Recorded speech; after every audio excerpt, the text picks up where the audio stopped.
And the first thing dealing with the special council meeting is if there's any announcements that have to be or should be made for this special council meeting. Madam Clerk.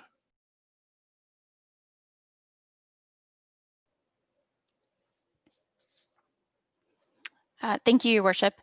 We're meeting today in a special council meeting to consider procedure bylaw amendments due to the provisions of Bill 197 or the COVID Economic Recovery Act that a municipality or local board may meet in special council to amend applicable procedure bylaw for the purposes discussed within Staff Report Cores 4720s, which is why we are meeting in special council today.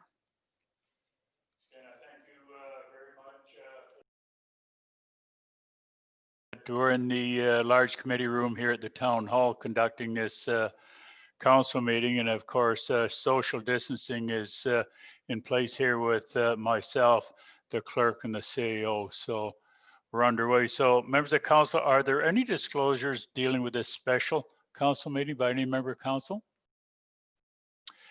If not, then with that, the items for consideration there. Report CORS 4720. Now, and again, you heard Megan mention the reasons for that. So, Madam Clerk, do we have a resolution dealing with that?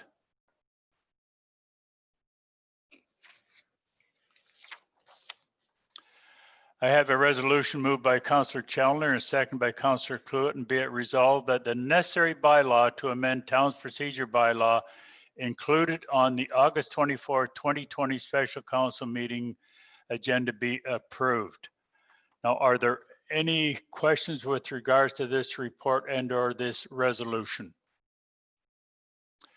Being none, those in favor, if I could see a hands go up then. Okay, opposed? I don't see anyone opposing, so that is carried.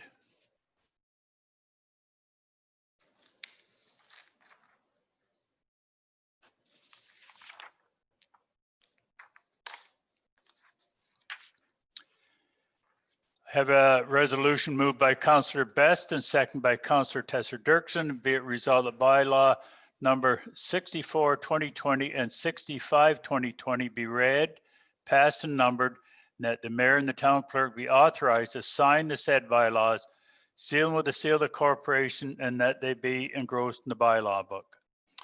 Any questions with regards to these two readings of these bylaws?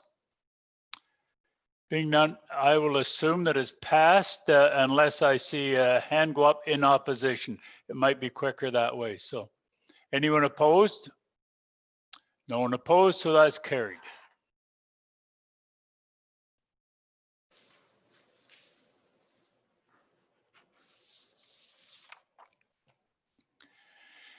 Madam Clerk, dealing with the special council meeting, I believe that concludes it.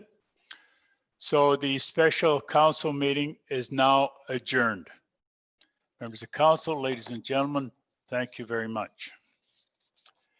Now we will go into the regular council meeting of August 24th. And I'm going to ask for a moment of silent reflection and then our national anthem to get this meeting underway.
Sorry, our apologies. ISI, who is our meeting moderator, I just wanted to let you guys know we saw O Canada, but we didn't hear the sound. Do you think we could do that one more time? With sound?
Our apologies for that little glitch there. And Nina, thank you very much for getting us back on track there. It's much appreciated.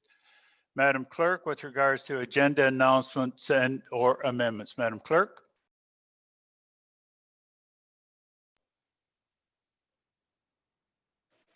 Thank you, Your Worship. I have two announcements. We've received the following written submissions, which were received and circulated to Council in advance of the meeting. A written submission from Sharon Barkley on behalf of Action Milton regarding items for consideration number 3, regarding notice of motion to request confirmation of provincial position regarding the Reed Road Reservoir Quarry application, and written submissions from Brookfield Properties and Zelinka Priamo Limited with regard to staff report DS 02820 regarding consent item 3, the mobility hub study. The second announcement is with regard to public meetings. Later in today's agenda, we have 3 statutory public meetings under the Planning Act scheduled for mature neighborhood areas and character areas, Pony Pines Development Inc. to permit the development of a residential plan of subdivision, and Mattamy Brownridge Limited to permit the development of a residential plan of subdivision. During the course of the live meeting, those members of the public who want to make a request to speak at one of these public meetings can only via the phone, can be connected via phone by dialing a dedicated phone number 1-866-511-0021, or they can email townclerk@milton.ca, and they'll be given step-by-step instructions on how to enter and participate in the meeting via phone only. Staff will work to assist each of these callers for these public meetings, and will start and end each of the calls in order that they are received. These instructions will be provided again at the point of the agenda where we will be holding public meetings with respect to the 3 matters discussed above.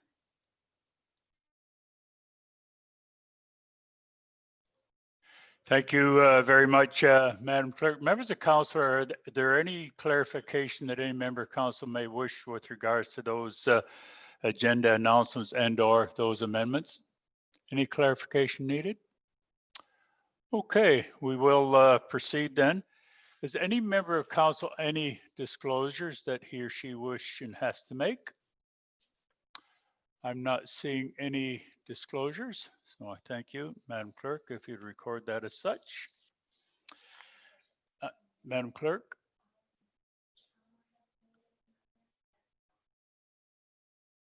Okay, the clerk advises me that Councillor Challoner has disclosed on an item and Councillor Best has also disclosed. Is that correct? Oh, they just wish to discuss a consent, but they don't have a disclosure. Oh, okay. I just want to make sure that there's no disclosure. Okay. Megan is a little ahead of me, and I prompted her earlier on today because the meeting can, I might get ahead of myself, but that time I think Megan got ahead of me there before I got to the consent item. So my apologies for that. I do have a motion moved by Councillor Best and second by Councillor Tesser-Dirksen. And be it resolved that consent items number 1 to 3 be approved. And again, as the clerk has mentioned, that Councillor Challoner and Councillor Best want to discuss. I'm not sure which one, but let me start with number 1. So Councillor Challoner or Councillor Best, is it on number 1? No. No. Is it number 2? Yes. Okay, Councillor Challoner, go ahead on number 2, please. This is like front page challenge. Yeah, no kidding. For those of you with a good memory for CBC television from the 60s.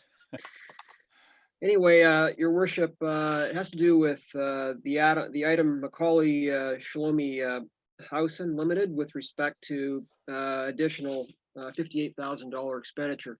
And my assumption, and I'm sure Glenn or Barb will correct me, are these really additional studies that need to be done, or the fact that we are the developer, we've now reached that stage where these studies have to be done?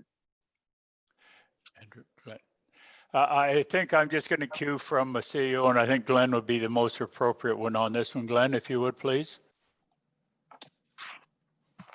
Sure, through you. And actually, this may be one where Commissioner Koopmans may help shed some light as well. These were items that were identified through the existing planning process that was intended, but are required in order to complete the process as a whole. At this stage, it is still the secondary plan stage, so I do think it relates more to the broader area, but that's where I'm dipping in a little bit to the planning expertise, where perhaps Commissioner Koopmans can extend on that.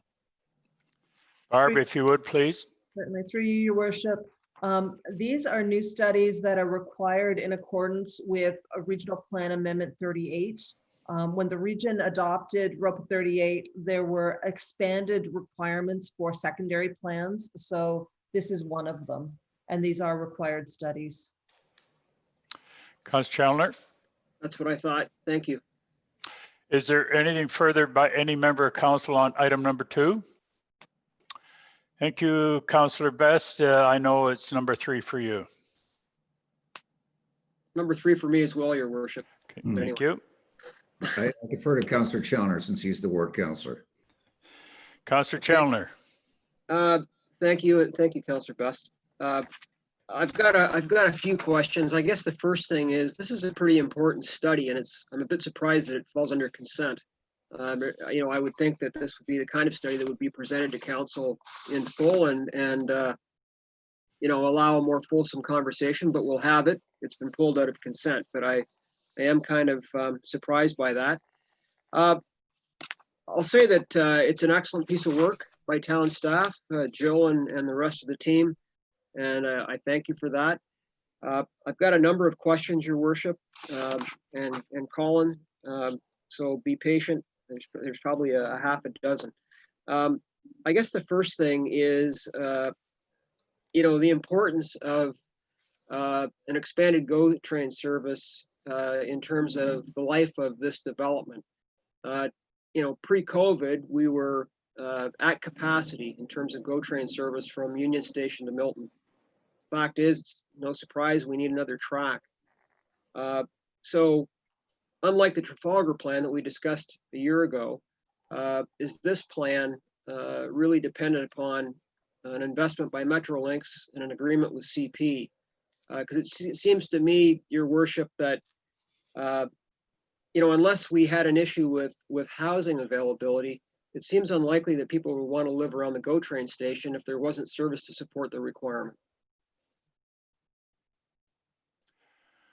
Okay, let me editorialize for just a brief moment there. This definitely is one of the more important agenda items that we'll be dealing with for quite some time as it evolves around the future expansion of this municipality, and including transit and especially GO or Metrolinx there as well.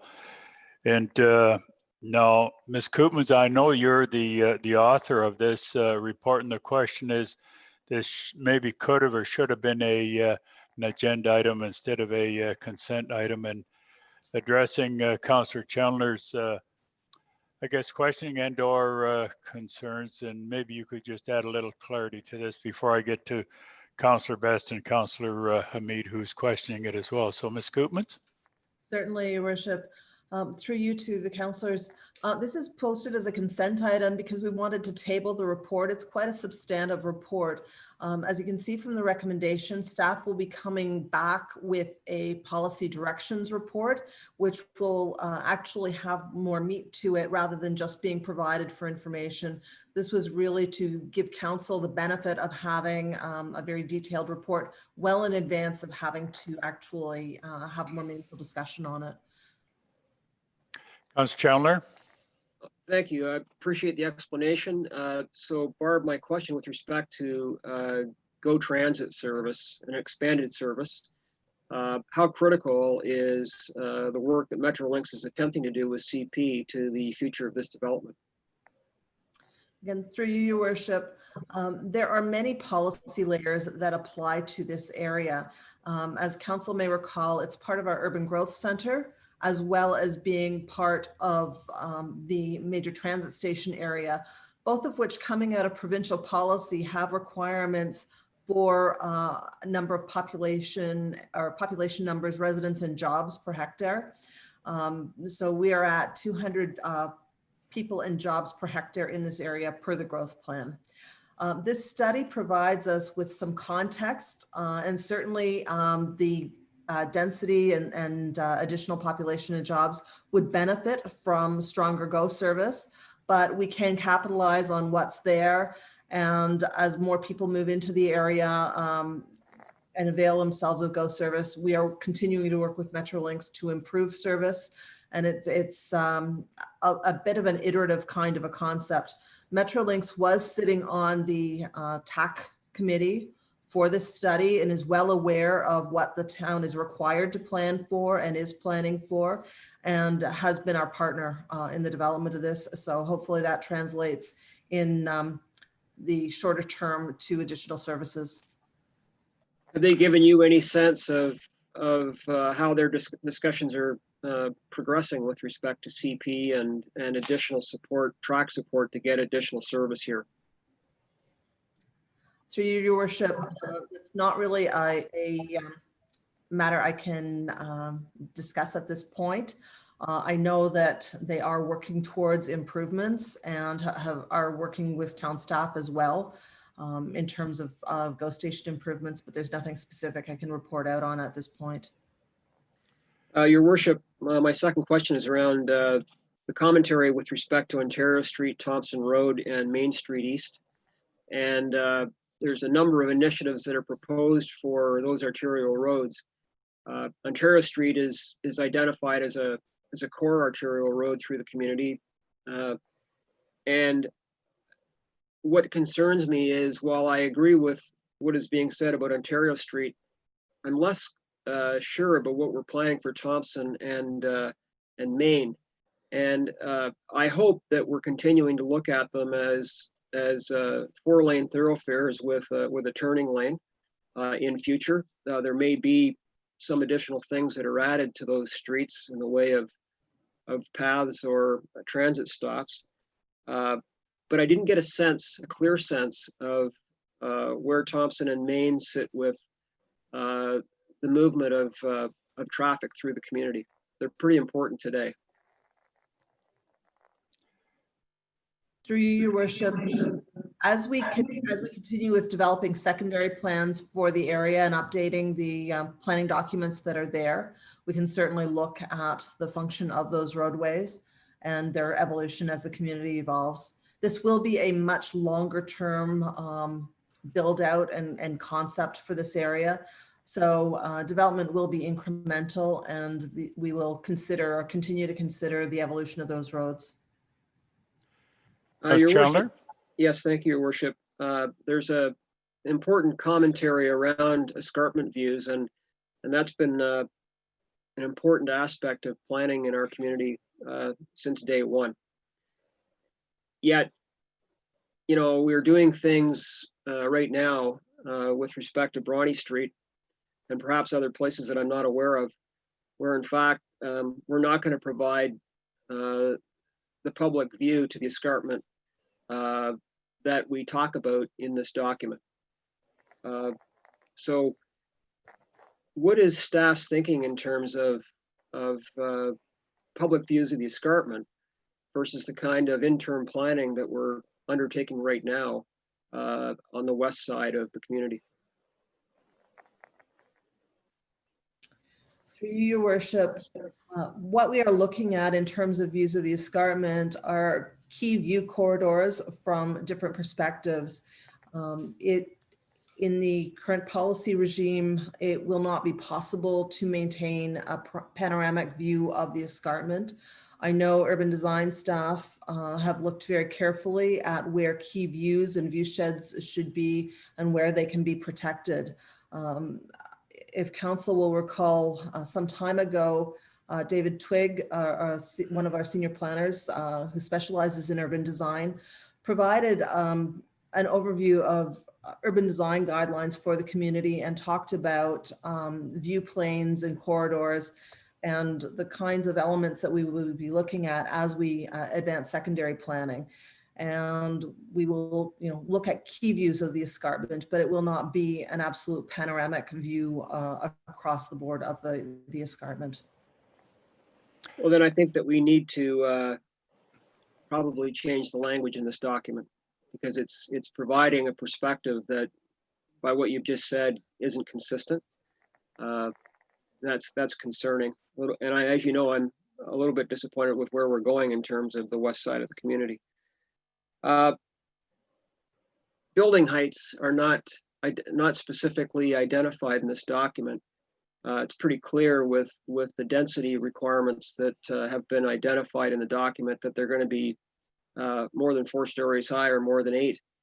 At this point, what is your plan to sort of come back to council with a better sense of building heights for this area?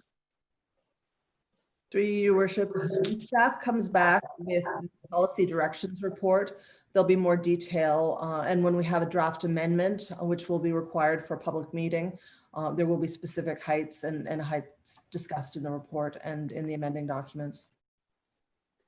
Yeah, again, I mean, thank you for that answer, but I get, in order to do the math that's already been done for this effort, you must have come to some conclusions with respect to building height. Through you, Your Worship, perhaps Nina, if we could bring on David Twigg or Jill Hogan, who have been front and center on this study. Okay, Nina, if you'd be so kind to bring those 2 individuals on, please. Yes, I am just promoting them both. They should be joining us over shortly.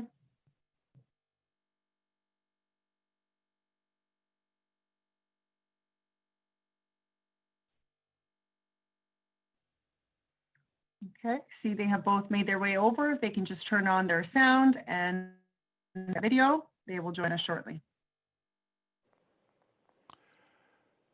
So if I might suggest, if David, if you want to go first, if you can hear me. Yes, I can hear you, Your Worship. Yeah, go ahead. Good afternoon, Council.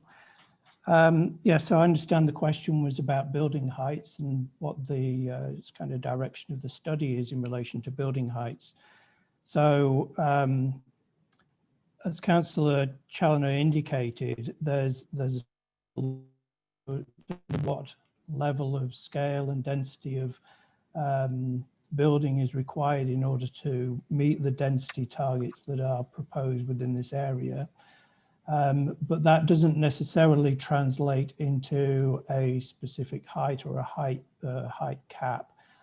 It's presented in the report in terms of floor space index, and floor space index, just by way of explanation for the benefit of council and for members of the public, the floor space index is basically a ratio between the floor space of the building and the size of the site. So for example, if it's a floor space index of 2, then the entire site could be covered by a 2-story building. or half of the site could be covered by a 4-story building, or a quarter of the site could be covered by an 8-story building. So it's a ratio between floor space and the area, the developable area of the site. So the thing which is going to govern height in terms of the recommendations of the study is a combination of that floor space index and then other building form standards to do with setback, step backs of towers above podiums, and various other kind of design related controls. And then it's a combination of those two things, the density standard and those built form design standards, which kind of dictate what might be an appropriate height on a particular site. As far as the study is concerned, all it indicates really is that it makes sense for the taller buildings to be closest to the rail corridor. For Main Street, Ontario Street and Thompson Road to be predominantly mid-rise, and then that the heights gradually transition down towards the surrounding neighborhoods. Again, Councillor Chandler, you have the floor. Before I go over to Jill, do you have any questions of David on his comments? I have no questions of him, Your Worship. I would just say that it might be helpful to council and to the public if the algorithm that David used to create the document is shared in the document so that people understand, you know, what he's thinking of in specific areas in terms of general density and building heights. Certainly in terms of the policy directions report, we would be coming back with that kind of explanation as to how height might be determined in a particular situation. Okay, before I go to Jill for some of her comments on it, Councillor Chandler, I detected a sentiment you may wish, and of course it's always at the prerogative of the majority of council to give further or other direction as to how we proceed there. So you might want to think about that for a few moments when we hear from Jill, because I rather suspect that staff might be looking for a little bit more thought from us as council as to how we want to proceed. And you heard me say before, earlier on, that this is one of the real important items that we'll have to deal with in the future governing the development of the town of Milton. So with that, Jill, if you would, again, Barb singled you and David out to have input into this. And again, I'll get back to Barb in just a few minutes. Thank you, Your Worship. I really have nothing further to add in terms of David Twick's commentary. I just think it's important for council to remember that we will be coming back with this detailed policy directives report. There will be additional public engagement involved with those directions, and we'll be more than happy to work with council throughout that process. So that's really all I have to say at this time. Thank you. I thank you very much for that. Barb, back over to you, and then I'm going to go back to Councillor Chandler. Your Worship, I think Jill and David are quite correct in that through the directions report, we can have a broader discussion on what the built form can actually look like. And from there, start to garner some indication of what heights are possible in which locations. But until we've come back with the directions report and something more specific on what the policies will actually look like, it really is potentially a bit premature to start looking at specific heights at this point in time. Thank you. Councillor Chandler, over to you. Thank you, Your Worship. My next question of Barb revolves around, she's talked about this becoming a secondary plan, which I get. My assumption is that it will be one of a number of secondary plans that are included in our next official plan. Is that correct? Barb? Through you, Your Worship, it may not be part of the next official plan, but the basis is there for it. We will be bringing it forward as we have, and it will be an amendment to that plan in all likelihood. It really depends on the timing and when we the next official plan comes forward relative to the adoption of the regional plan and the completion of our work. Councillor Chandler? Your worship, thank you. My next question is around cost, and I first of all want to thank David Twigg and Jill for answering my questions with respect to the cost of the program. It's roughly $355 million over 30 years. That's just capital, it's not operating. To make it a little bit easier, I'd ask them to give consideration to putting together some additional information in the addendum that totals everything up. I think it might have been a little bit confusing for members of council. Certainly it was for me to understand what the total cost was of the program. And once you understand what it costs, then you realize this is a pretty big deal. To your point, Mayor, you're absolutely right. This is a game changer potentially for this community when it comes to planning in the future. Is that a reasonable request, Barb?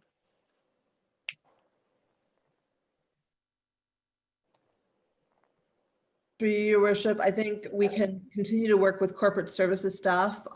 We typically do fiscal impact studies and in support of our secondary plans.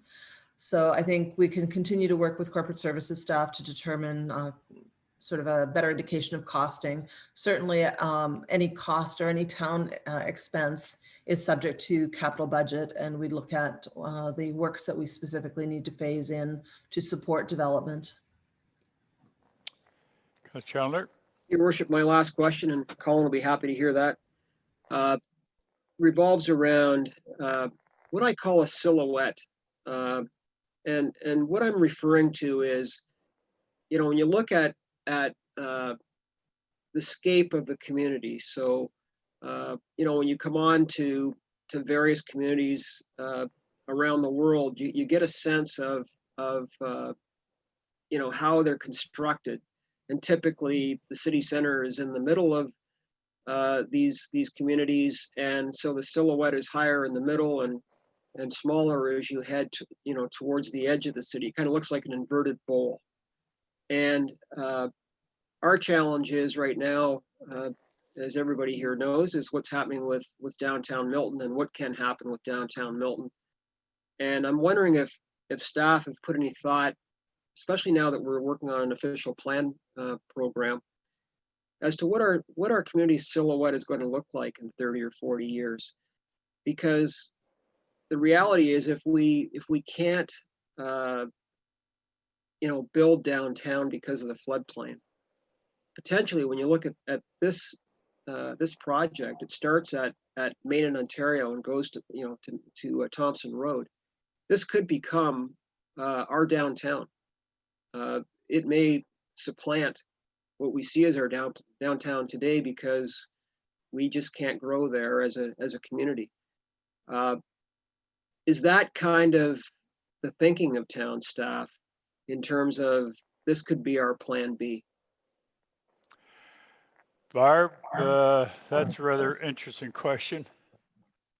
Through you, Your Worship, as council may recall, we did bring forward an urban structure plan of what we envisioned the town to be evolving into over time, I believe a couple of years ago.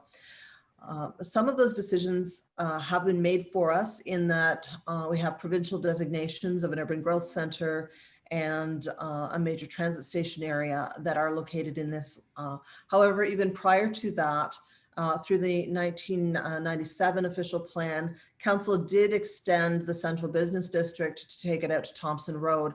So there was contemplation of a broader urban core, recognizing that there would be little development in the historic core due to floodplain issues and respect for cultural heritage buildings. So this was providing an opportunity still in proximity to the center of town to allow for that evolution. I think David, in some of his comments, began to speak to this new study contemplating taller, higher buildings immediately adjacent to the railway track, and then transitioning to lower density neighborhoods around. So To a certain extent, yes, I would say we are contemplating what the overall profile or view of the community will look like as we move forward with this planning. Councillor Chandler? Yeah, my last comment, and thank you for your patience, everybody. I'm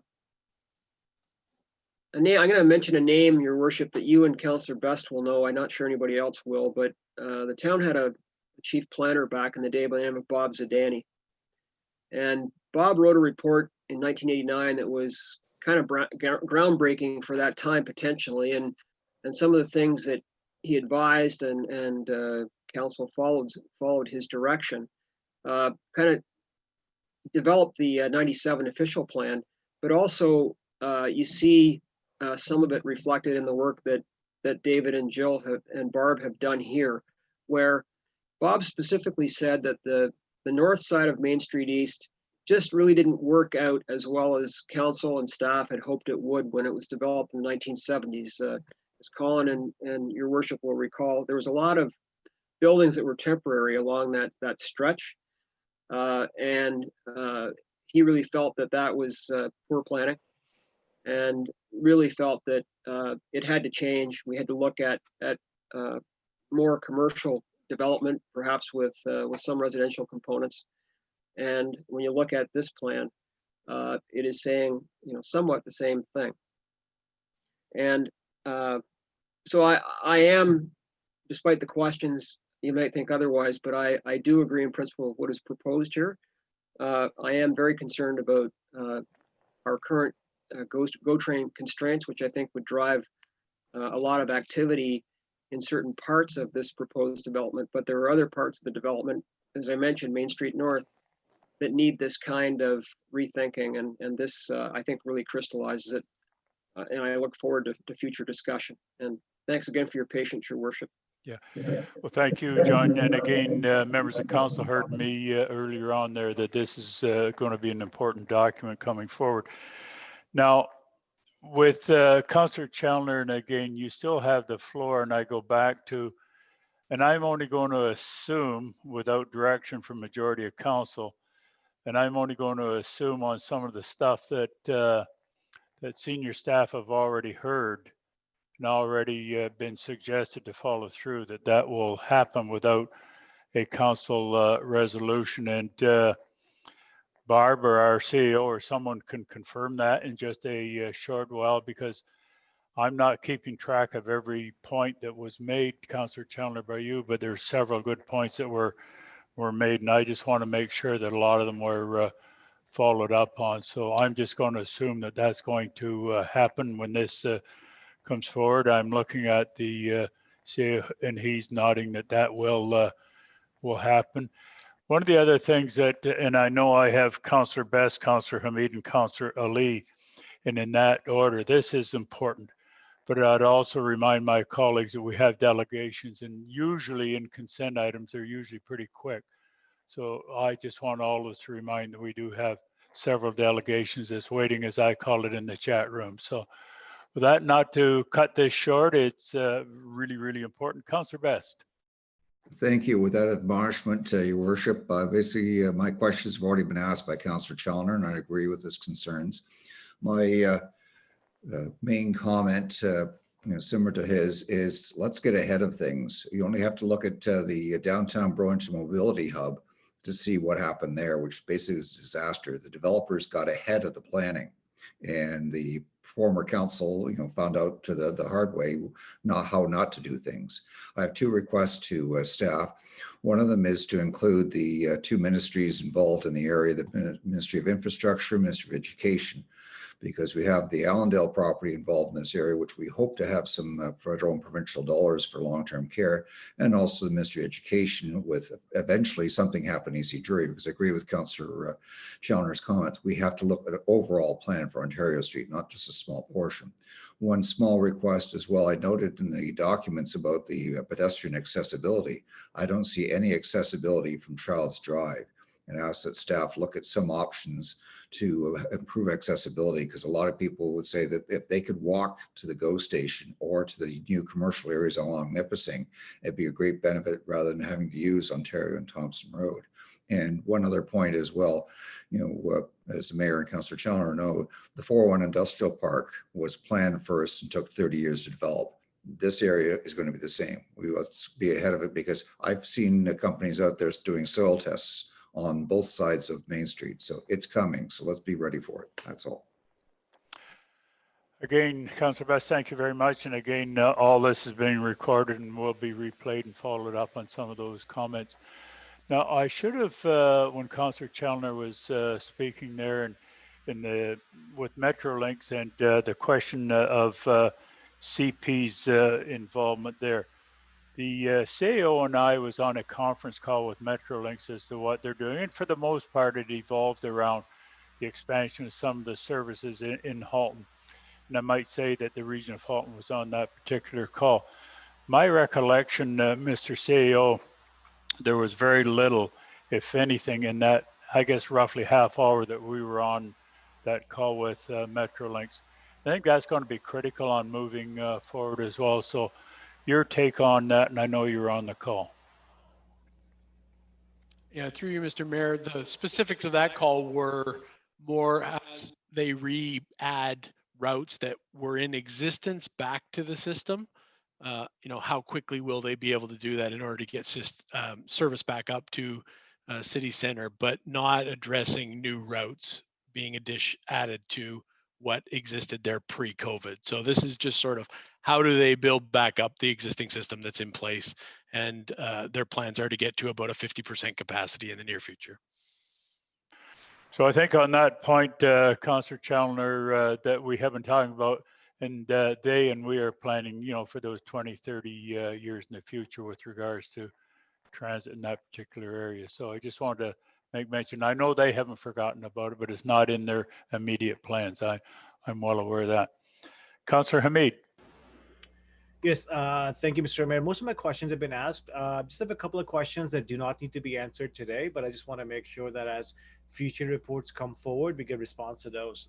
So just some comments, considering the time frame of this report. My first question, again, doesn't have to be answered today, is how do we ensure flexibility as mobility patterns change? Because we don't know the future, but I can predict that in the next 10, 15, 20 years, how people live, how they work, and how they commute is probably going to change drastically. Also, what we've seen in previous development is, learning from what we've seen in previous development, I'd like to make sure that we can ensure streetscape development, streetscape improvements as developments happen, as opposed to having to come back and dig things up after the fact. That's something that we've always wanted to do, but we're not always able to do it. And I want to make sure that as this area develops, we can guarantee that.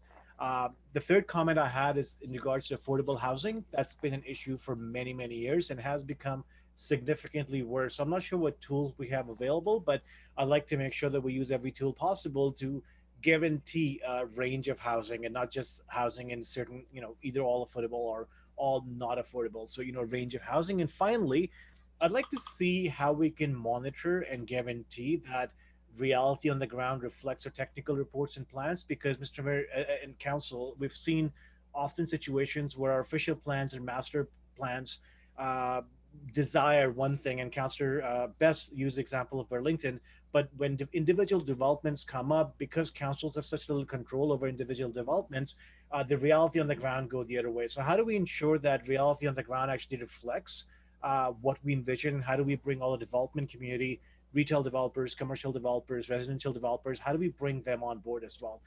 So like I said, they don't have to be answered today, but I'll be looking for responses to those in future reports. Thank you.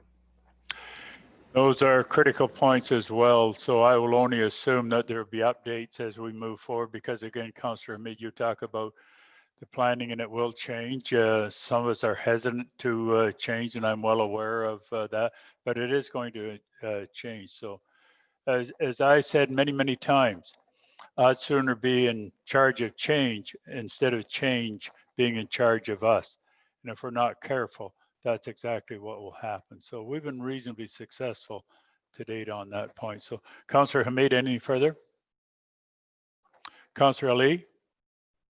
Thank you, Your Worship. I just would like to, further my colleagues' sentiments. A lot has been said on this important file. I just wanted to highlight something I really appreciate that's included within this report. And just for reference, I can tell you it's table 10 and it's page 102 of the report. And I see the mention of transit stop upgrades and shelters. And one thing I want to point out is that any discussions I have with seniors within our community, they're always asking for shelters where transit is located. So I appreciate staff including that in the report. I know that this area also houses a whole bunch of seniors, so appreciate that on that end as well. My next question, actually recommendation, is the next graph, which is bicycle lanes. And I just would like to recommend staff to think about safe and protected bicycle lanes in all our future planning, especially when it comes to mobility hubs, which is going to attract a lot of traffic, pedestrian traffic and bicycle traffic. So we might start thinking about, just like Councillor Hamid said, start thinking progressively and start thinking about streetscapes. I think it would be a good idea and prudent upon us to include bicycle lanes that are protected through various poles. And I have a whole bunch of research done on my own capacity that I can share with staff in the future. But these are just two things I wanted to point out. Thank you, Your Worship. Thank you. I do not have any further speakers on this. And again, if I could come back to Councillor Chandler's, I believe his sentiments. Councillor Chandler, correct me if I'm wrong, but you indicated that for the most part, you're in support of this report and or what was being recommended. And of course, I can read the recommendations very well in that report. And I understand too by the resolution, we're talking about a consent agenda as well. So I want to be very clear, and I think all council should be very clear, is there exactly how we're going to deal with some of these things that's already been enunciated by a number of my colleagues already today. So maybe Andrew and or Barb, maybe you can just alleviate some of my concerns, not necessarily fears, as to how you see these issues being addressed. And I can read the recommendation very clear, but I think I don't want to get into micromanaging or every point, but these are critical times. So Barb, maybe you could just alleviate or give me a better comfort feel on this one. So Your Worship, we are asking and for this report to be received. We are not asking for council endorsement at this time. We will be coming back with subsequent reports with policy directions, and we can have a more fulsome discussion, and we will address the issues.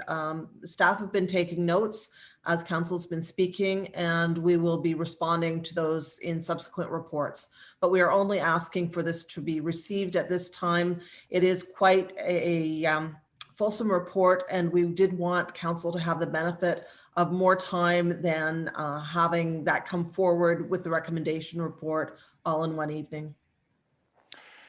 Appreciate that, Barb. It certainly helps me, and I suspect the majority of my colleagues. And again, as I had mentioned, I do not have any further speakers on this item, and it was a consent item that was properly moved and seconded.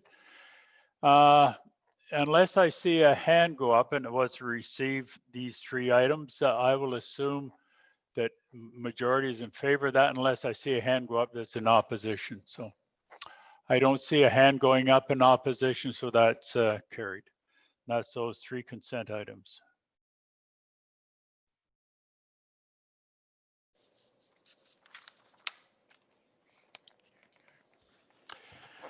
Now, members of council, we're moving into a public meeting, a public hearing under the Development Charges Act. And there's a format that has to be, or at least should be followed here, and I'm going to read them out. And I'm going to suggest that Glenn get prepared to speak to it very shortly, and as well, Paul DeMello, our solicitor as well, before I entertain the two listed delegations, and that's John Hughes from Sprigridge Farms and Brad Tellman from the Halton District School Board and the Halton Catholic District School Board are listed as people that are going to present. So this is a hearing under the Development Charges Act 1997, this date of August 24th, 2020. This is a hearing pursuant to section 257.85 of the Education Act with respect to development charges paid to the local school boards on the following building permits: 19-007-607 and 19-007-608. John Hughes has filed letters with the town claiming that there was an error in the application of the school board development charge bylaw to their projects at Spring Ridge Farms. As required by the Act, Council will allow the Hughes an opportunity to make representation at this hearing. Once Council has heard from school board staff and the Hughes, it may, number one, dismiss the complaint, or number two, rectify any incorrect determination or error that was the subject of the complaints. Council has before it a staff report, COS 041-2020, to which the most recent letter of complaint is attached. We will first hear from Glenn Cowan, Chief Financial Officer, and Paul DeMillo, Legal Counsel for the town. We will now hear from Mr. Hughes from Spring Ridge Farms, and we will not hear from Brad Techman, representative for Halton District School Board and Halton Catholic District School Board. And that's just a little wee bit different than what I had read out before. And the clerk is getting my attention on. We will later hear from Brad. Okay, clerk indicates that we will later hear from Brad on this item. So with that, for those that are trying to follow, I want to make sure that we do this correct. So with that, Glenn, if you would introduce this. Sure, thank you, Mayor. So a very quick comment, just because I realized in the agenda there was a reference to this being a hearing under the Development Charges Act. But as the Mayor mentioned in the verbal comments and as indicated in the report, it is through the Education Act that this hearing applies. I'll just very quickly introduce Mr. Paul DeMello, who is with Kagan Shastri and is legal representative for the town. He'll just provide a couple introductory comments for council in advance of hearing from the delegations. So with that, Nina, if you can promote Paul, and I'll turn the floor over to him, please. Yes, I've promoted Paul over. I believe his sound is on. So Paul, whenever you're ready. Can you hear me now? Yeah, welcome. Yes, go ahead, Paul. Thank you. Thank you, Mr. Mayor and members of council. As Mr. Cowan advised, this is a hearing under the Education Act. Under the Education Act, council is the party that's responsible, or the entity responsible, for hearing DC complaints under the educational development charges. So in this case, you are essentially dealing with the interpretation of the Educational Development Charges Act passed by both the school boards. And as the mayor has rightfully pointed out, you have one of two things that you can do. After hearing the submission, council may either dismiss the complaint, and in that case, council would make a determination that there hasn't been an error in the calculation of the development charges under the school board's bylaws, or correct any incorrect determination or error that was the subject of the complaint. It does not afford an opportunity to change the bylaw, to vary the bylaw, vary the definitions or any of the provisions in any way. It's not a hearing of an appeal of the bylaw. It's a hearing of a DC complaint, and that somehow the bylaw was not applied correctly. Council will be aware through the staff report that staff has gone through the assessment, and that council has before it both letters from the school boards that indicate that in their view, the bylaws were correctly applied and that the DC charges that were made payable were correctly calculated under their respective bylaws. I'm happy to answer any questions that council may have. Council has an obligation under the Educational Act to make a determination with regards to this matter, but of course, there are provisions under the Act that if a decision is not made by council within 60 days, then an appeal can be made to the tribunal.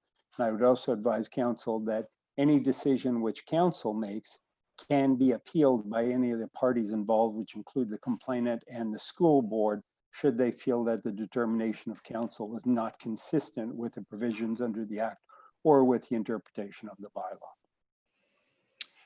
Thank you very much, Paul. Members of council, are there any questions of our solicitor dealing with this item at this point in time? Not seeing anyone, so I'm sorry, Councillor Tesser-Dirksen. Yes, thank you, Mr. Mayor. With respect to what Mr. DeMello just said, it sounds very reminiscent of what we discussed at the previous council meeting, where we basically have jurisdiction to decide whether or not an error was made, but we don't have a lot of leeway to decide what direction to go beyond that. So I believe, Mr. Mayor, if I recall correctly, you said, well, what's the point? Why are we here discussing this if our hands are tied simply to determine whether or not an error has been made under the Education Act in this context, or with respect to interpreting the bylaw of the school board? So I guess I'm just looking for some clarification on what exactly we can achieve here within our legal jurisdiction. And Councillor Tesser-Dirksen, I recall that very clearly, and my comments still stand, wondering why. And I've had discussions with the CAO and the clerk, expressing my frustration on it, not only back some weeks ago, but still today. I still question why we have to or should be involved in. I know the Act and I know what it prescribes as well. So, but anyway, Paul, if you'd be so kind to address that, please. Certainly. Through you, Mr. Mayor, to Councillor Dirksen's questions. The Act is very prescriptive in terms of what it permits council to do, and it is either that council dismisses the complaint or rectifies an error. So council, when you ask a question, is there any point in these going to council? Well, the very nature of these hearings is that there is a recommendation that flows. Council can either choose to accept the recommendation, which is the interpretation that's been applied by staff, and in this case, it's both staff of the municipality and staff of the school board as to their bylaw, or if council believes that there actually was a mistake made, that council can rectify the mistake. But that would require the council identify where they believe a mistake has been made in the interpretation, in the report that's been put before council. I'm happy to provide council with further legal advice with regards to the different ramifications and the different processes that may result from different decisions. That may be something that if council determines it requires some information on, that we can move into in camera, and I can give council advice with regards to that in camera should it be necessary. Because this question has arisen before, and I know it arose at the last time, and council was able to, the appeal was able to be withdrawn. Council was able to work through that issue. You are now dealing with an appeal of the educational development charges bylaw. So you're essentially dealing with funds that are to be paid to the school board under their bylaw. Even though you're not the beneficiary of these monies, the school board is, you're the one that's empowered under the Education Act to make the determination with regards to that. Councillor Tesser-Dirksen, you had the floor. Yes, thank you, Mr. Mayor. Thank you, Mr. DeMello, for the explanation. I think it would be beneficial to have some in-camera advice. I mean, because what I'm seeing now, Mr. DeMello, you said yourself, the Act is very prescriptive. There's not a lot of room for interpretation. And what I'm seeing is that the definition of the agricultural building or structure under the EDC bylaw is simply not allowing for us to go outside of that interpretation. So it's kind of the same conundrum we found ourselves in last year when we were saying, the spirit of the bylaw is not being properly captured within the prescriptive, within the text of the bylaw itself. However, now we're dealing with someone else's bylaw. So we're talking about the school board at this point. So I'm just not sure how much power we actually have here. But that being said, I think it might be beneficial, Mr. Mayor, if the rest of council agrees to have some in-camera advice on this, because I sense that we also may be exposing ourselves to challenges from the school boards when we get into making decisions about money of which we are not actually the beneficiaries. So open to comments on that as well. Thanks. Okay, and again, Madam Clerk.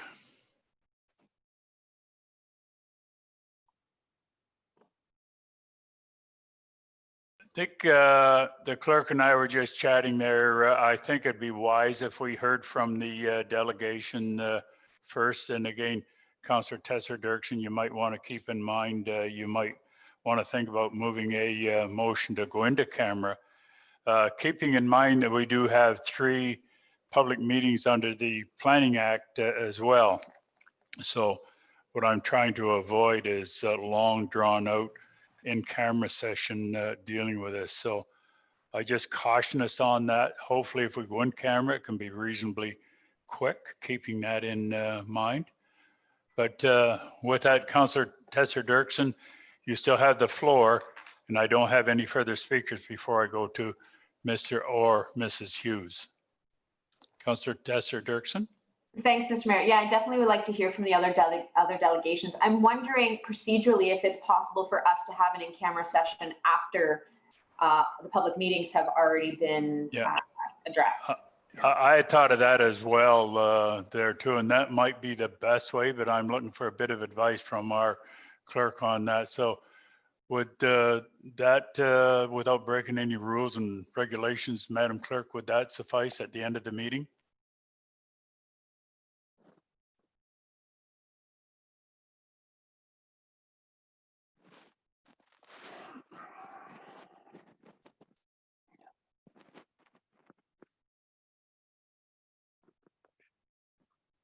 Yeah. And again, members of council, I'm going to have our clerk advise council what she is suggesting dealing with the possibility of going in camera.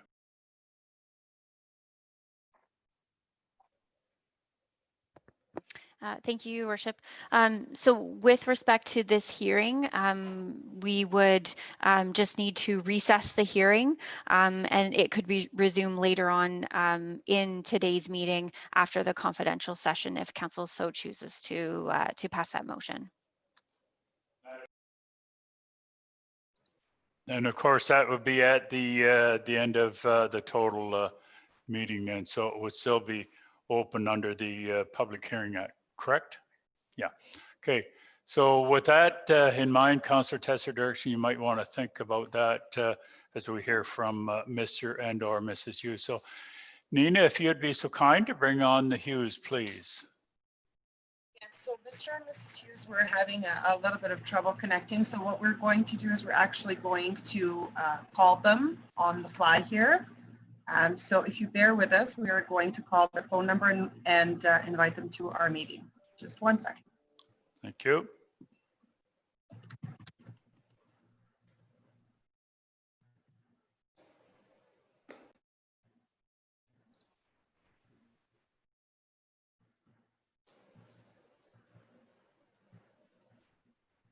Okay, so I'm just sending them the invite. So they are getting a phone call and it would let me know once they have joined. I will let you know, Mayor Krantz, when they have joined.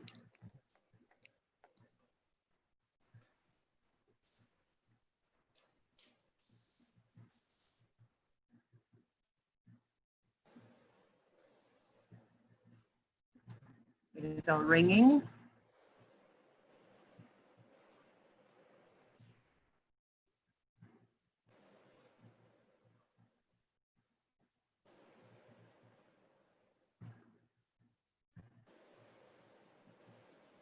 It says call accepted, so hopefully we should be hearing them shortly.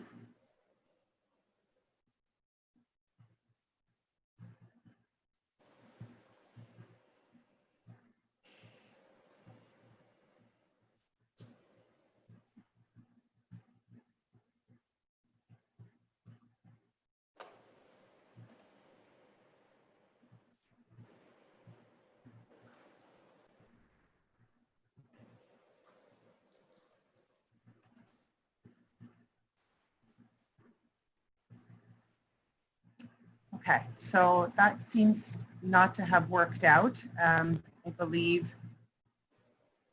it didn't connect properly. So what I would suggest, I do have a second phone number for Mrs. Hughes. If you wouldn't mind, Your Worship, I'm just going to try that second number as well. Thanks, Nina.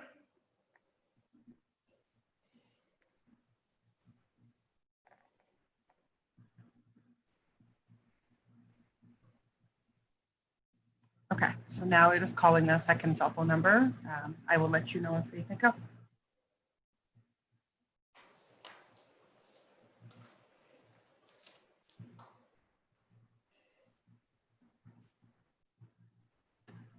Saying call accepted, so hopefully this one does go through.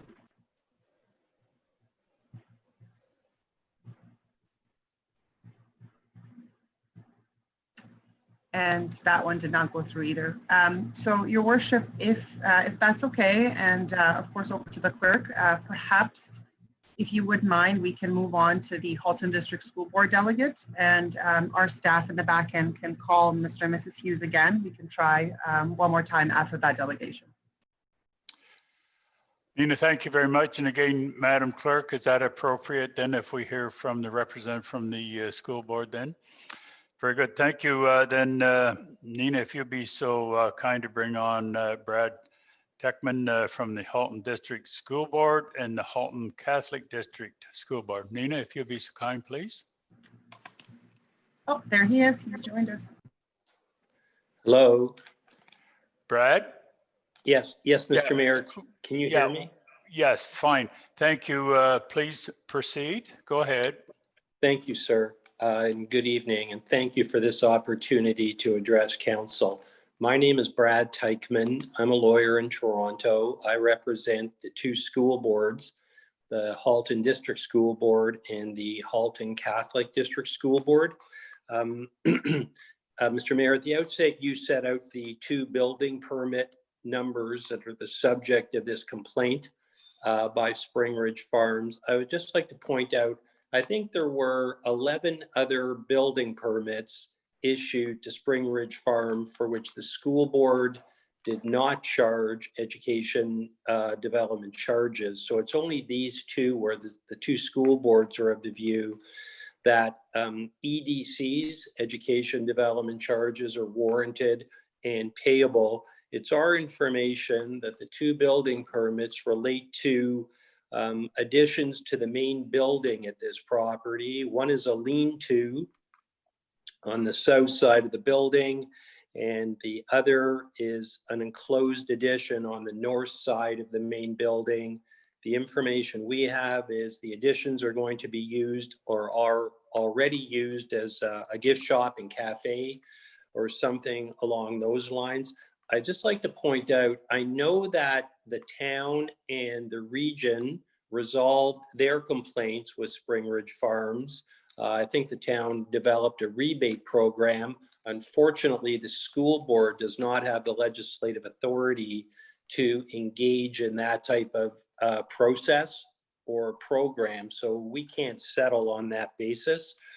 As you heard from Mr. DeMello, this is not an appeal of the school board's education development charges bylaw, but rather it's a complaint against the application of the bylaws.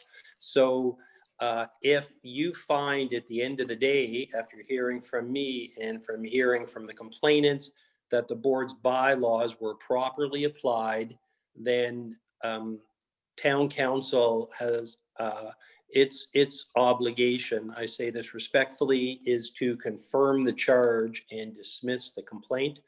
The council is bound by the terms of the bylaws as drafted. And as I said, this is a complaint against the application of the bylaw, not the specific terms of the bylaw. And I just, before I get into the substance of this, and I'll be brief about the substance because it's pretty straightforward in my view.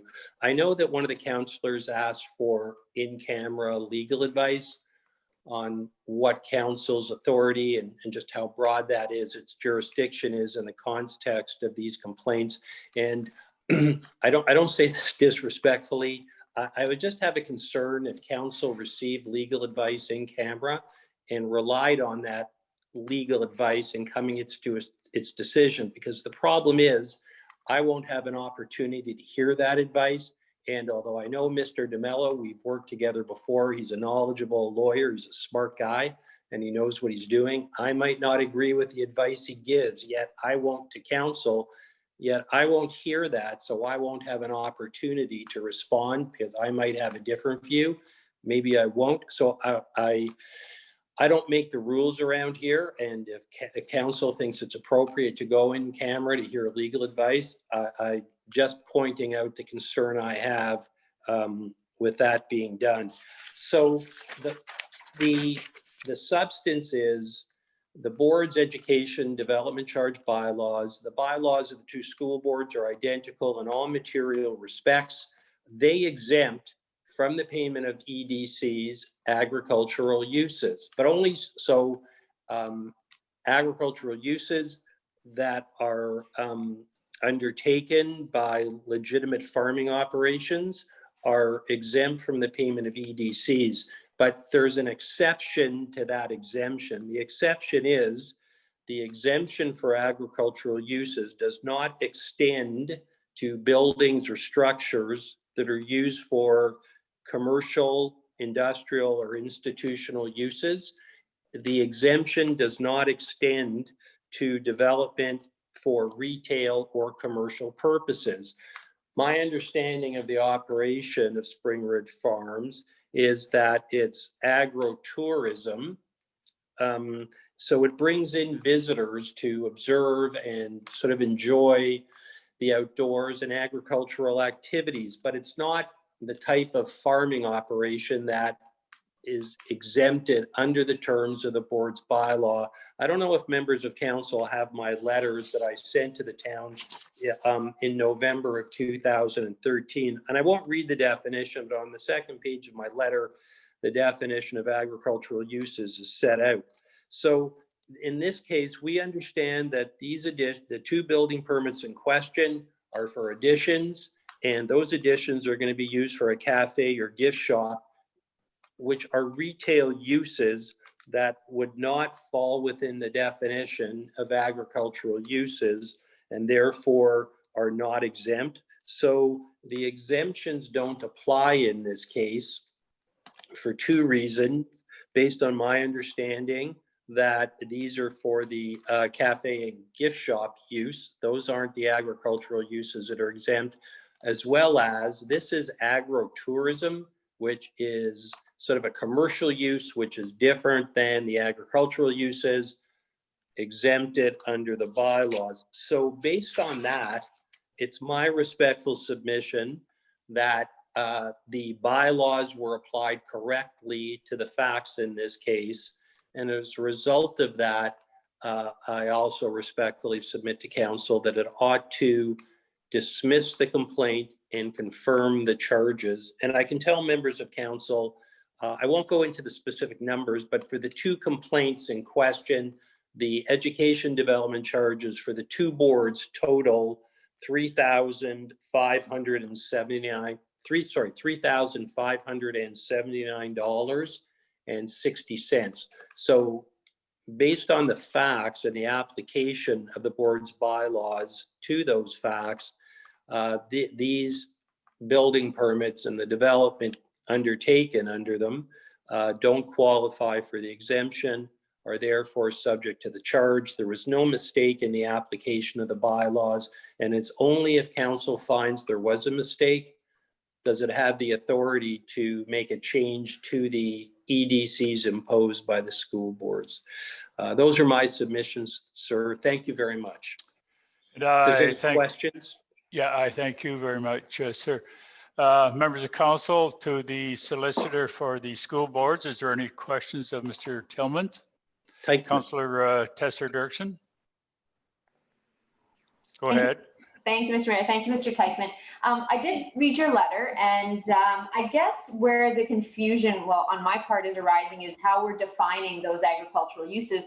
Spring Ridge Farm, I'm not sure if you've ever been there. It is a working farm. I mean, it's a fruit farm. They're producing fruit. They are selling the fruit within their property.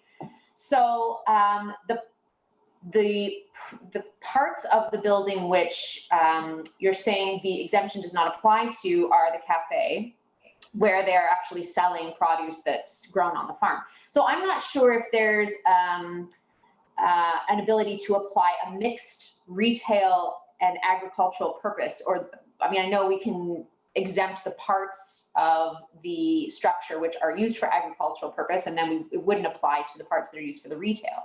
So the definition, it's not quite so clear cut as, I mean, it would be easier if it was more clear cut, I guess, because the produce that's grown on the farm is being sold within the cafe.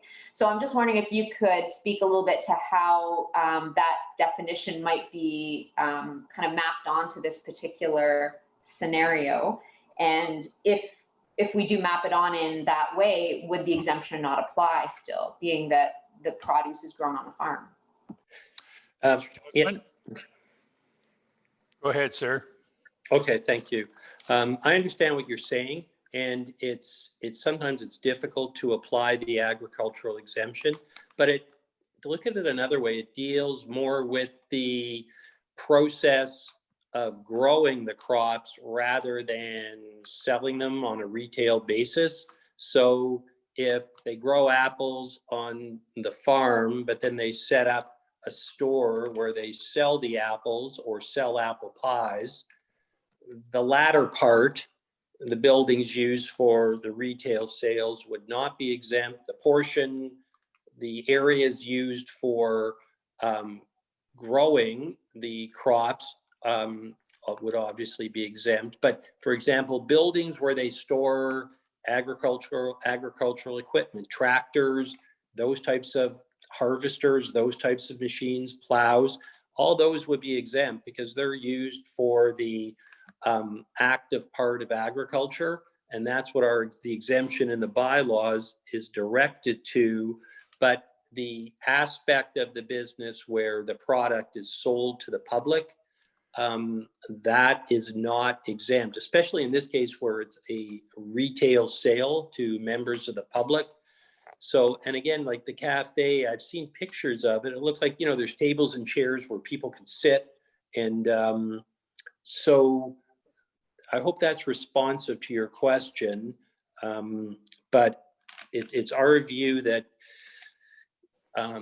these specific components of the undertaking, which are used for the retail sale and the cafe, does not fall within the exemption that's extended or made available under the bylaw. And I hope that's responsive to the point you're raising. Councillor Tesser-Dirksen. Yeah, thank you. Fair enough on that point. I'm not sure if you had a chance to review Mr. Hughes' letter, but he does mention that the permit number 19-7608 is actually used for receiving storage of some produce as well as farm operation implements. So just something to consider when we're looking at how we are classifying these different portions of the operation. So I don't know if you want to comment on that, Mr. Teichman, or if we just move on, Mr. Mayor. Thank you. If you just hang tight, and again, I'm getting some advice from our clerk here.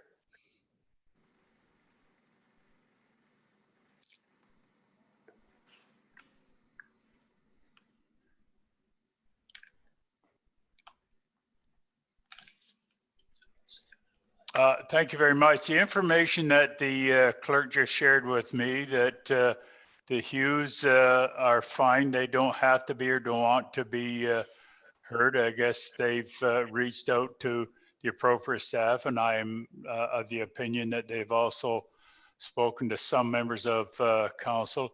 I can share with my colleagues, I've not spoken to the Hughes in recent days and recent weeks as well. So that's the information that I get. Okay, now Councillor Tesser-Dirksen, you had the floor. Is there anything further you wish to add before I go to any of my other colleagues to see if they have any questions of Mr. Lakeman? Councillor Tesser-Dirksen? No, I think that's good for me, Mr. Mayor. Thank you. I see Councillor Best. Yes, so thank you, Worship. Thank you, Mr. Teichman, for your presentation. Councillor Tesser-Dirksen didn't get an answer from you. Has anyone from the school boards come and actually checked on the building to actually see what portion of the building permit, because it's something I've discussed with the Hughes, and I think there's some confusion between what portions are actually used as retail and what were, what was applied for. I have not been to the property. I think school board representatives or school board staff have been, whether it was in their official capacity or as just regular civilians, I don't know. But the information we have on the use, that it's like a cafe and a for the 2 building permits, the cafe and gift shop, that information is consistent with what we found in the staff, the town staff report to council when they were dealing with the development charge complaint prior to it being resolved through the rebate program. So that's partly the source of our information, plus discussions that school board staff had with the Hughes. So I understand about the confusion, but short of all of us heading out to the property and checking it out, I don't know how to resolve it right now. I'm reasonably confident in the information, the factual information, that it's a cafe and gift shop, and the pictures, there's photographs we received, and the town staff have those as well, because they shared them with us, show what I'm talking about, those are the uses there. And I won't repeat myself, sir, but those don't fall within the exemption available under the development charge bylaws. So I know that's a long-winded answer to it's a pretty straightforward question. I don't know how else to respond, sir. Thanks for the answer. Yeah, thanks, Your Worship. I'll be making my comments in camera. Okay, thank you. Councillor Ali, I know that you had a question. Councillor Ali? Thank you, Your Worship. I just, it's not for Mr. Brad, but it was for Mr. DeMello. And I think it would be most appropriate if I asked that in camera. Okay, very good. Is there any other questions of Mr. Teichman? If not, sir, I thank you very much for your presentation. Again, you might just want to find out if we do go into camera. And again, I'm going to assume, Councillor Tesser-Dirksen, that you're prepared to move. We go into camera. Do I have that confirmed? I'm getting a nod that that's the case. And I'm getting the thumbs up from Councillor Best as a seconder that we go into camera. Now I'm going to be asking my colleagues to get their hands up high so I can see them, that those are in favor of going into camera. And on the assumption that that passes, the clerk will highlight what has to be done. So those in favor of going into camera? Okay, opposed? That is carried. We're going into camera. So Madam Clerk, if you could highlight now the procedures going to camera. And I think I heard you mention earlier on that we will have to come out of in camera and go back into the public hearing portion of it publicly. So you just maybe want to highlight those individuals that can stay and those that have to depart. And you, Madam Clerk, and Nina and Jeff and the people that are controlling this, got to make sure it's secure.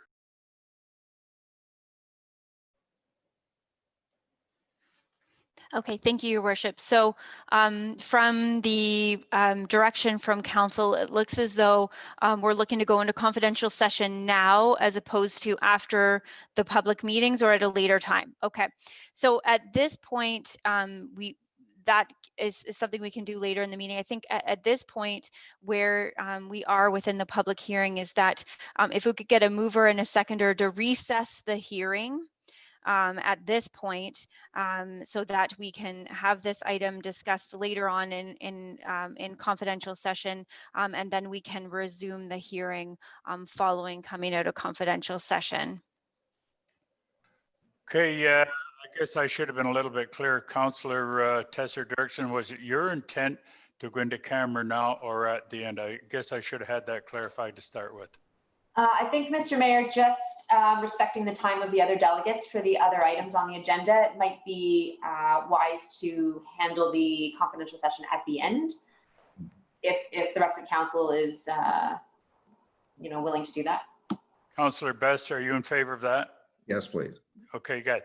I'm going to assume then the majority of council is in favor of doing it at the end, so we don't hold up the other people. Unless I see somebody's hand go up like that, then I'll know that they oppose it, and I'm not seeing that. So very good. That is carried, that we will go into camera at the end of this session here, and then we'll have to reconvene in open session. So with that, those that are still interested, hang around. We still have 3 public meetings that we have to deal with. So with that, Madam Clerk, I think that's the end of that. We will recess the hearing now to make that very clear. And then we will go into camera at the end of the regular council meeting and then come back out of camera in full open session. So Madam Clerk, very good. Okay. We'll come back to that at the end of the agenda. Now we go into public meetings, and we have 3 public meetings. And the very first one is under the Planning Act, as the 3 of them are. And Ms. Koopman's dealing with item number 1. It deals with the mature neighborhood areas and character areas. And we do have 2 listed, 2 listed deputations on this as well. So Ms. Koopman's, if you would introduce this, please. Okay, the clerk has mentioned to me that there is a script that we should be following here, and I asked her to intervene to make sure that we're doing it right. The clerk will make the following announcements at the beginning of the meeting, which I believe for the most part she's already done, and she has to do it again. So Madam Clerk, if you would.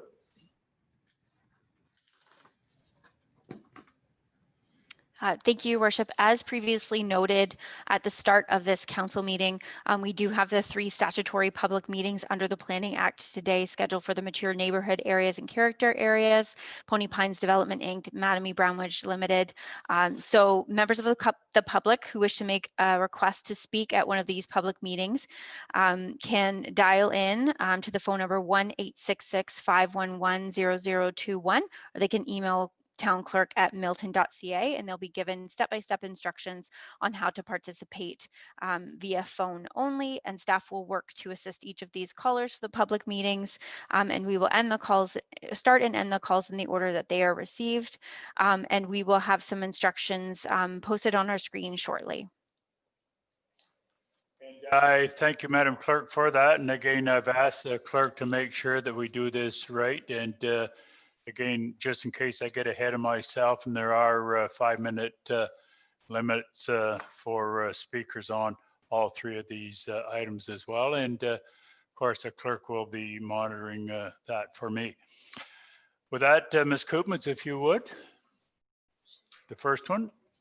Through you, Your Worship, this public meeting relates to the mature neighborhood study, which is ongoing. The proposed amendments just reflect the character area that is related to the downtown. There are subsequent phases of this study that will include other neighborhoods that are part of the mature neighborhoods that are identified in the schedule to the report. However, this is for this first initial stage. Per council's direction some time ago, what this is looking at is what the residents value about these mature neighborhoods. Hugo Rincon, as you heard through his presentation on the study itself last session, provided quite a bit of detailed information and the public outreach and engagement that he's undertaken, including community walks, to be able to work with people, work with the community to identify what is most important and to find, to determine other official plan policies that speak to character as well as zoning provisions that better regulate infill and redevelopment opportunities. There are detailed bylaws attached. If there are specific questions about the bylaws, Hugo is available to answer questions. I thank you very much for that. And again, Madam Clerk, as there's okay, the clerk suggests that I should go through that this is a public meeting under the Planning Act with respect to the mature neighborhood areas and character areas. Council will consider approvals of the related bylaws for this application at a later date. If you wish to be notified of the decision, you must make a written request to the town clerk, 150 Mary Street, Milton, Ontario, L9T 6Z5, or email at townclerk@milton.ca. The purpose of this public meeting is to receive input on the proposed applications. Staff will be taking detailed notes and will provide clarification regarding the process or points of fact. We are now going to share a screen with the dedicated phone numbers and email addresses. This information is for members of the public wishing to speak to council with respect to this matter at this public meeting item only. For anyone wanting to connect, you will be given step-by-step instructions on how to enter and participate in this meeting via phone only. We will now take a 5-minute recess to allow members of the public to connect and to give our staff time to assist. So with that, Madam Clerk, we will take a 5-minute recess to make those connections.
Okay, members of council, I know it's still up on the screen there. The clerk advises me that we have 1 minute to go, so and we'll get underway. So as we follow the rules and regulations to the minute.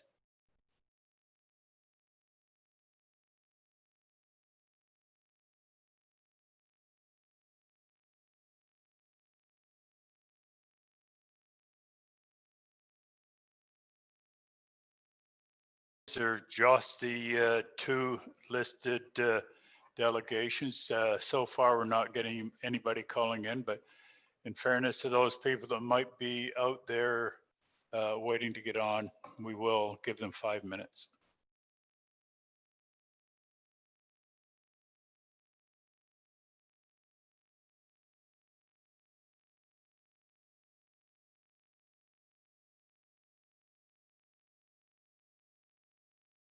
It is up, and Nina, if you'd be so kind to bring on Mr. Gilbert, please, as the first deputation.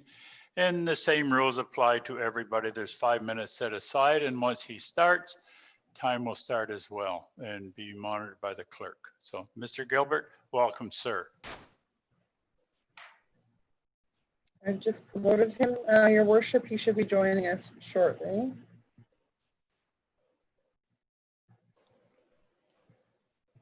Mr. Gilbert, I see you've made your way over. You will just have to unmute yourself and turn on your video whenever you're ready.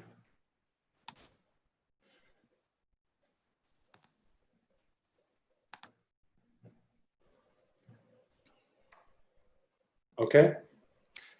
Yep, Mr. Gilbert. Yeah, Gord Krantz, Mayor of the town of Milton. Welcome, sir. Hi, thank you for having me. I'm sorry, it looks like I'm in the witness protection program here. I got the light coming in from behind me. Sorry no about problem that. at all. The main thing is we can hear you quite well. So Okay. welcome, sir, if you wish to start. Go ahead. Thank you. Yeah, so I'm here to speak to the mature neighborhood study again. I spoke to it last time, and I'm just here to speak to it again, obviously, so I'll just read what I have here on paper. Hello, everyone, and thank you again for providing residents an opportunity to voice our concerns and interests in various topics that affect many Miltonians. I'm here to continue to show interest and support regarding the town of Milton's mature neighborhood study. During my last delegation regarding this topic, I spoke to how I and many other residents in the Mountain View area are passionate about preserving the look, feel, and unique characteristics of the detached bungalows that make up more than 70% of the houses in the area. I mentioned how the town of Milton publicly declared its intention to protect our past to ensure our sense of identity.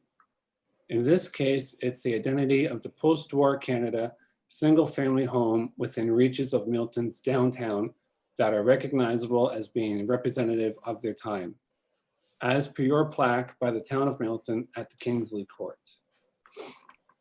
I also brought up how it's important to provide different opportunities for buyers who are looking for a home. The sizes of dwellings on these lots are not being built anymore, and developers show no signs of building them anytime soon. To lose them would be a tragedy. The larger homes that take their place also come with a higher price tag that many buyers simply cannot afford. And as someone mentioned earlier, it's important to bridge that gap between very expensive and quite inexpensive housing. So this might be a good middle ground. And then lastly, I spoke to the ecological impacts these monster homes have on the environment. On July 22nd, 2019, the town of Milton declared a climate change emergency. Mayor Gord Krantz said that, and I quote, "Climate change is one of the most pressing issues of our time, and we are already experiencing the effects. While it is a global issue, there are local actions we can take to fight climate change. The town of Milton's 2020 climate change work plan focuses on a shared responsibility to protect our environment. We all need to do our part." Well, that's great. You know, we can all do our part within our community to have a global effect on climate. So, you know, I have an idea. It's not demolishing small houses to build larger houses. If you want to become a member of Partners for Climate Protection through the Federation of Canadian Municipalities, this might be a good idea. Your website says that town staff have actively been applying a green lens to projects and initiatives using specific environmental, sustainable, and energy conservation strategies. I feel like the only green this lens is picking up is the color of money. In preparing for this council presentation, I did a bit of research and noticed that Newmarket is just another municipality with the same problem. However, they put in place a freeze on infill development applications in 2019 while their study was ongoing. In 2016, Halton Hills enacted an interim control bylaw for 1 year and extended it for another to allow the report to be completed. Halton Hills has now completed their mature neighborhoods character study, and its recommendations are now in full force and effect. The recommendations were approved by council on May 29th, 2017. The fact that Milton staff did not even attempt to enact an interim control bylaw is a complete and utter failure on their part. They have let their residents down. So I went around the Mountain View neighborhood to speak to some residents and what they have to say about this situation. And some of their comments were as follows. They don't feel it's fair. So they have no input as to the size of the building structure that gets put up beside them. So there's no conversation between themselves and the town of Milton. It obstructs their view. It obstructs their light. There's loss of privacy. They wish something was done sooner. The current study is taking too long and there is little action thus far. They say builders are only in it for the money with no respect or concern to current residents. Height and setback are a primary concern. And lastly, it affects their quality of life. They like how their pocket hasn't changed despite the rapid growth in other parts of Milton. And we're losing that. And so in conclusion, for me personally, I share all of their sentiments. My wife and I were looking for a place to live and we found our ideal setting here in Old Milton. Perfect for our needs and wants. The right size of house and green space to enhance.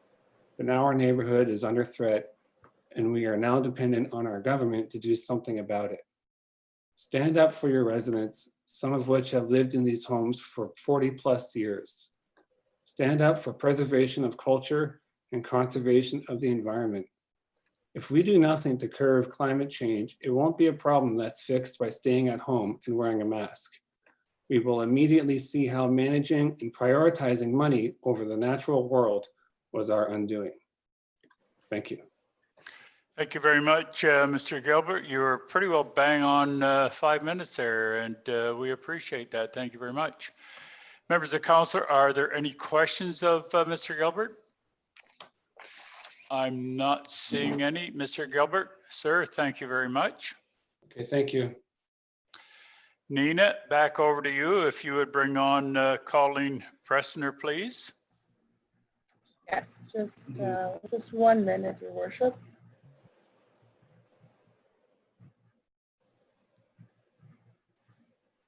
Okay, so Colleen has been promoted and she'll be joining shortly. Matt from ISI, he has her PowerPoint presentation ready, and he can get that going when she joins us in the meeting. Hello. Colleen, Gord Krantz here. Welcome. Thank you have a presentation. Please go ahead. All right. Is the presentation up? Yes, Not Matt, yet. Matt, if I can prompt you. Oh, there we go. All right. Just give me a second there. Now I've lost my speaking notes.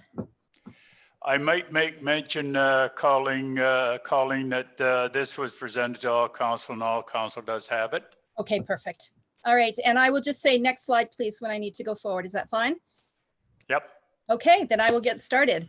Your Worship, Mayor Krantz, members of council, and other participants and guests, thank you for the opportunity to speak with you today. My name is Colleen Preisner. I live at 360 Kingsley Court here in Milton. My husband and I have lived on Kingsley Court for 31 years and raised 2 children here. Today, I'd like to talk to you on behalf of my family, along with a number of other longtime families who live on this street, about the proposed changes to Milton's official planning and zoning bylaws that govern the type of housing that can be built in mature neighborhoods in Milton. Next slide, please. I have 3 items I'd like to cover with you. A brief overview of the current situation in our neighborhood, or more specifically our street, Kingsley Court, which is in Mountain View, a review of the proposed changes and their impact to our street, and finally, I have a couple of clarifying questions for council. Next slide, please. As you're aware, Kingsley Court is bordered by Steeles Avenue to the north and Martin to the west. It's a street comprised of, until 3 years ago, bungalows built in the 1950s. It's a quiet street, large lots, and a close-knit community. We truly believe that most people don't experience the special sauce that is Kingsley Court. Many of the homes have been renovated. Additions have been added tastefully while maintaining the integrity of the character of the neighborhood. Sadly, over the past 3 years, we have come under a threat to our community with the development of 3 monster houses on the street. And let me be clear right now, I mean no disrespect or ill will to the folks that live in these houses today.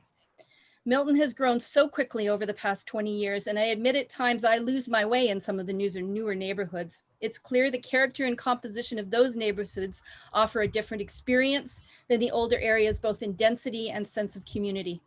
I believe that, like the world, there should be room for choice and preference in choosing to live in Milton. And I'm saddened that many of our young adults who called Milton their hometown have to move away to find affordable housing. My children are those people.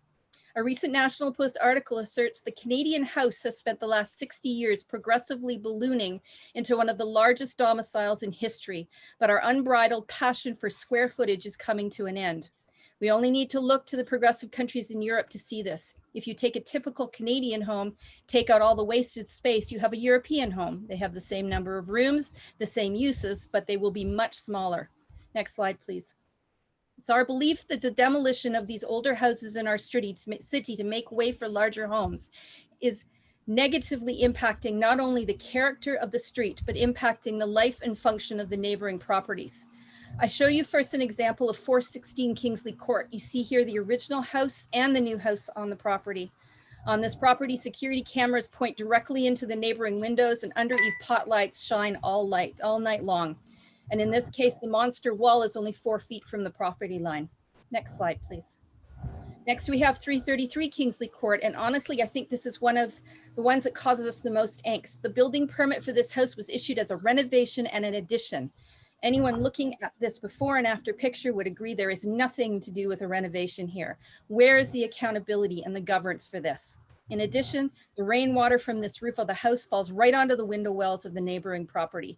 This house is now up for sale at $1.6 million and is double the price of any existing home on this street. Next slide, please.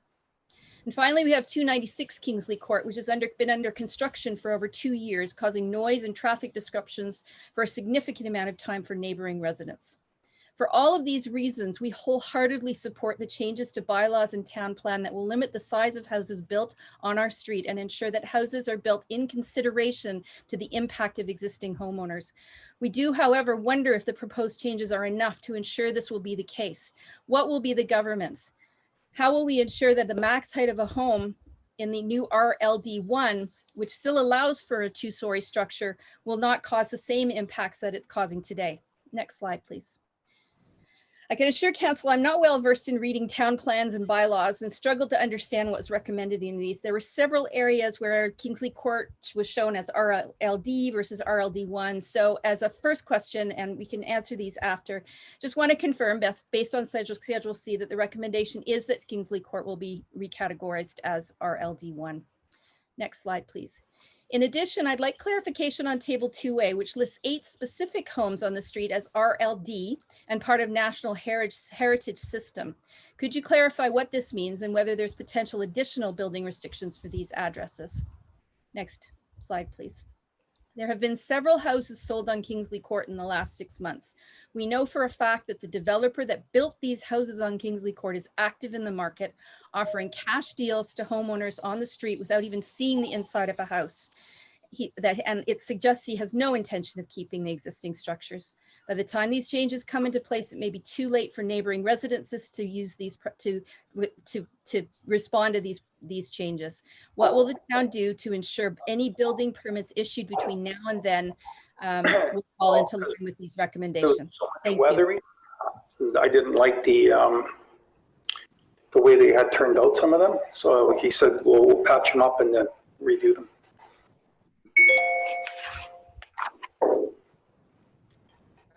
If I can just, my apologies, it seems we've got a little bit of interference there. Jeff? No, he's a friend of mine. He's what? He's just a friend of mine. He used to play for the Chill.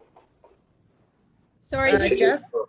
All right, sorry, if we could just take a pause for 1 minute. I apologize, Mrs. Prisoner, just 1 minute.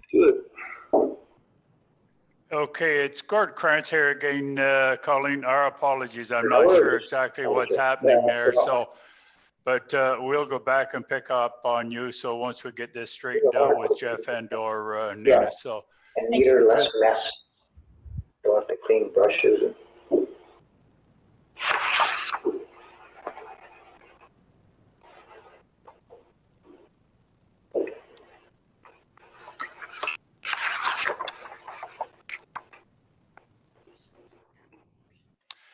And again, our apologies for what is happening there now. There's a great deal of interference. I don't know where it's been coming from, but Nina and Jeff are trying to get it straightened out. And Ms. Priestner, we'll get back to you in just a moment. Our apologies. I don't know what's happening.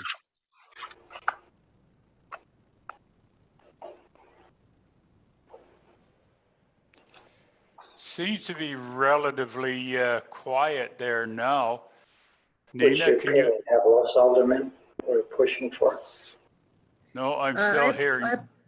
Your Worship, I apologize. We're just running through issues as we work things out in our meeting with a new host. Just bear with us for 1 more minute. We'll be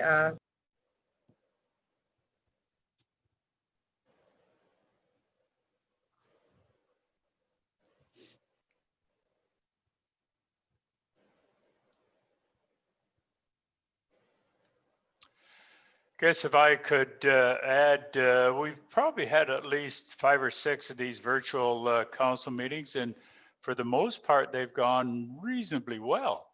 So this is the first time we've had major interference.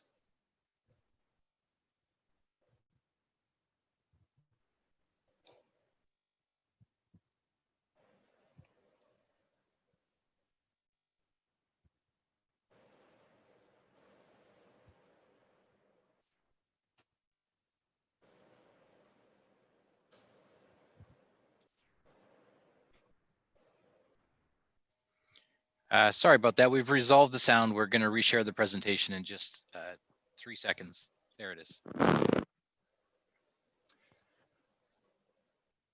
Thanks very much, Jeff and Nina. Ms. Priestner, can you hear me now? I can hear you now. Thank you, Mayor. Okay, once you recollect your thoughts, if you wish to proceed. And your 5 minutes starts now. Oh, hey. You've gained time. Well, I won't take up the last 5 minutes. I just want to confirm where you sort of lost me. Was it in the transition, current building permits on Kingsley Court? I'm not certain of that, Madam Clerk. I believe the clerk is indicating that that was the case. Okay, so really that was my last point, and I'll just state it over again for everybody to hear. There have been several houses sold on Kingsley Court over the last 6 months. We know for a fact that the developer has built these homes on Kingsley Court is active in the market, offering cash deals to homeowners on the street without even seeing the inside of the house, suggests he has no intention of keeping the existing structures. By the time these changes come into place, it may be too late for a number of neighboring residences to these properties. What will the town do to ensure that any building permits issued between now and the time these changes come into place will be scrutinized with an eye to protecting the community? And with that, I would like to thank you very much for your time and the opportunity to speak with you today. Okay, I thank you very much. Just before I get to Ms. Koopmans, and again, I know in your presentation there was 2 or 3 questions there, but before I get to Ms. Koopmans to address some of those, I'm going to go to my colleagues to see if they have any questions of you. Members of council, do you have any questions of Ms. Priestner? I'm not seeing any. So Barb, again, at the risk of getting into details, but there are questions there that I think that should be responded to maybe now, if at all possible, or in the immediate future. Ms. Koopmans? Through you, Your Worship. So in terms of the, first of all, I should clarify that the public meeting for tonight is just relating to properties within the character area. Kingsley is in phase 2 of the program. Council can expect a public meeting in October of this year on the Kingsley Court properties, and bylaw probably coming forward before the end of the year is the anticipated timing. In terms of speculation on houses, unfortunately, it's not something that we can control. One thing that I would like to remind everyone is that regardless of the zoning provisions that we put in place, people still can apply for variances, and that is often the case. A number of these monster homes, and this is part of the study that we've looked at, is where variances are being applied for in what areas. We do have provisions incorporated in the bylaw that are very specific to height. We've noted the other questions that were raised, and when we come back with a technical report, we'll certainly ensure that those are answered. Ms. Priestner, I know that you were looking for some assurances and some protection there. Does that address some of your concerns? Not at all.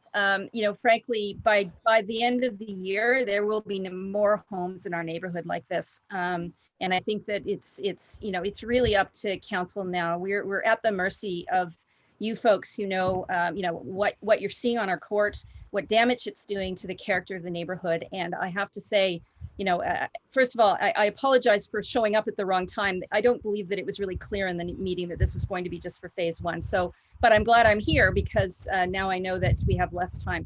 Honestly, I just appeal to you to do something more quickly to at least put an interim step in place so that the neighborhood is at least protected until we can see a proper bylaw in place. Appreciate that. And again, there's legalities I know evolving around that, but we hear you loud and clear. And I'm only going to speculate that the majority of my colleagues is on that same wavelength as what you are. I know I certainly am. I can share that with you. So thank you, Your Worship. I really do appreciate it. Members of council, are there any comments or any questions again to Ms. Priestner? I'm not seeing any. So we've heard you loud and clear, Madam Clerk. I think that pretty well concludes this presentation. And Ms. Priestner, you've made your point and made it quite well. And I thank you very much. Okay, Madam Clerk, and again, following the procedure, is there anyone else on the line? Because this is a public meeting. Make no mistake of that.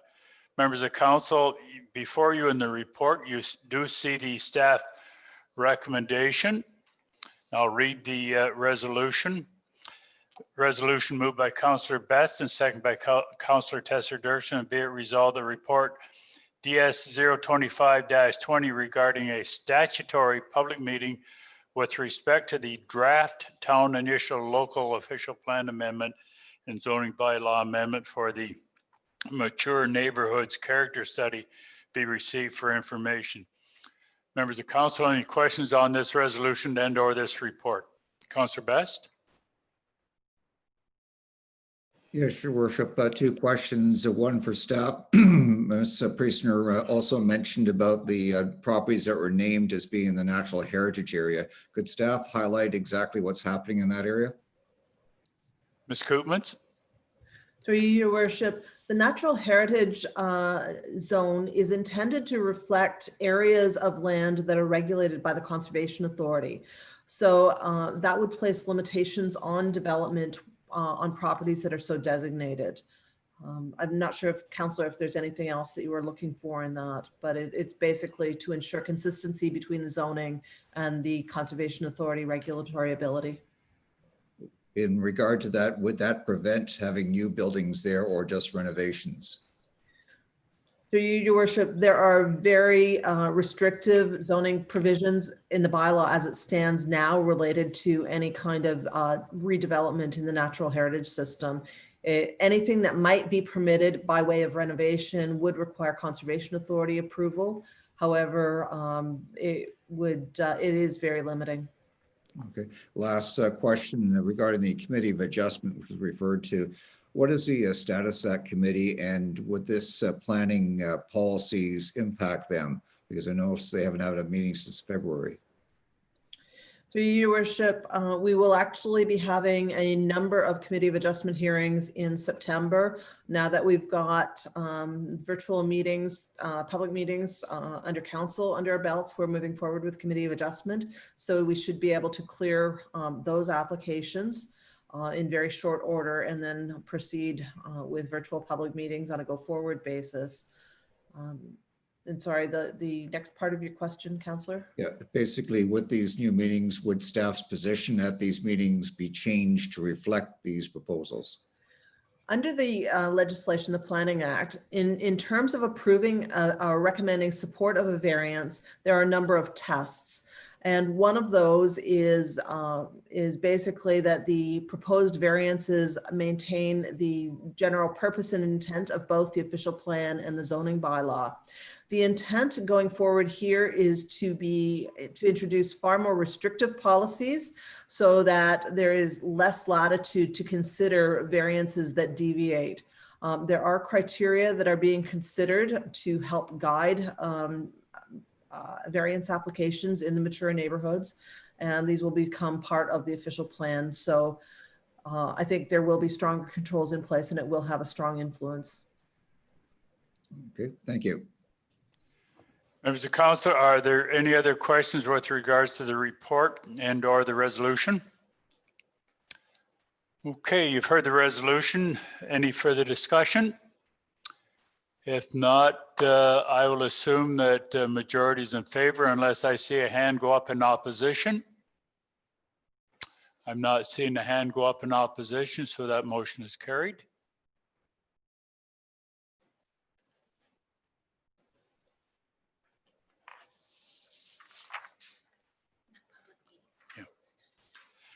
Now and again, members of council, the second public meeting deals with, as I refer to it, the Pony Pines subdivision, and the same rules certainly do apply. So, Madam Chair, your opening remarks.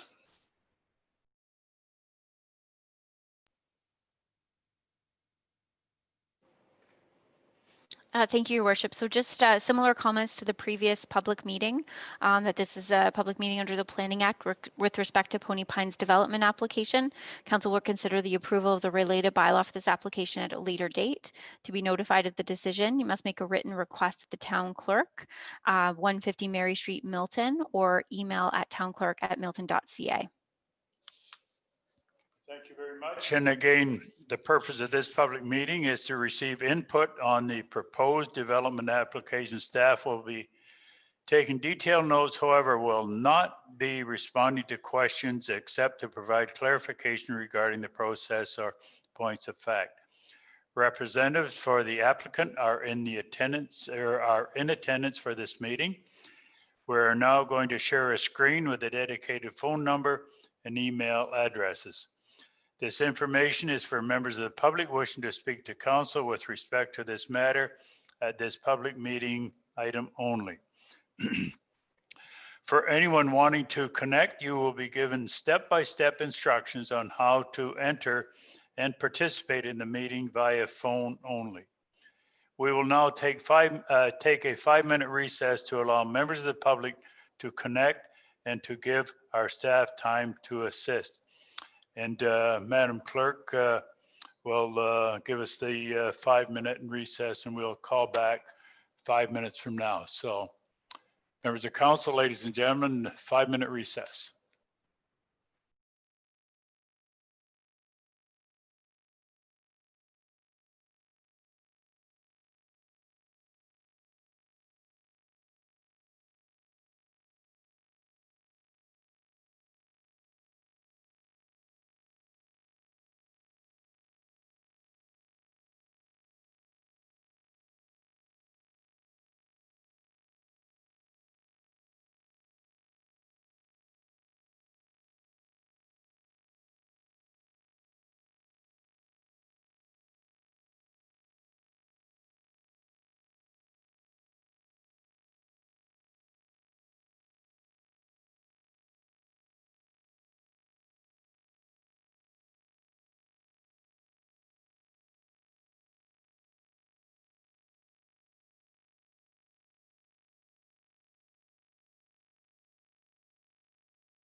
Unmute me.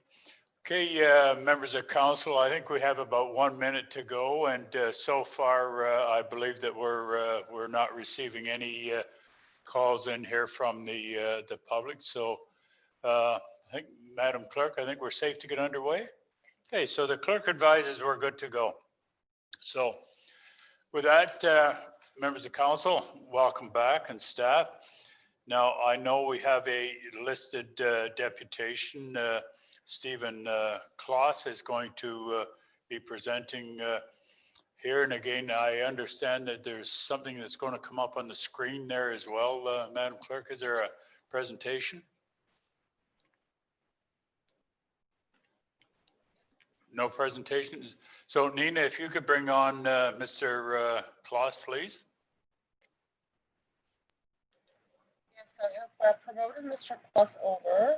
Just checking that he made it okay. He did. Mr. Kloss, if you could just unmute and turn on your video, please. Hello, can everyone see and hear me? Yeah, very good, sir, and welcome. And of course, we're dealing with, as I'll refer to it, the Pony Pines application staff report DS 024-20. So welcome, sir, and proceed. I think I should have a slideshow up as well. Yes, if I could just ask ISI to share Mr. Kloss's presentation.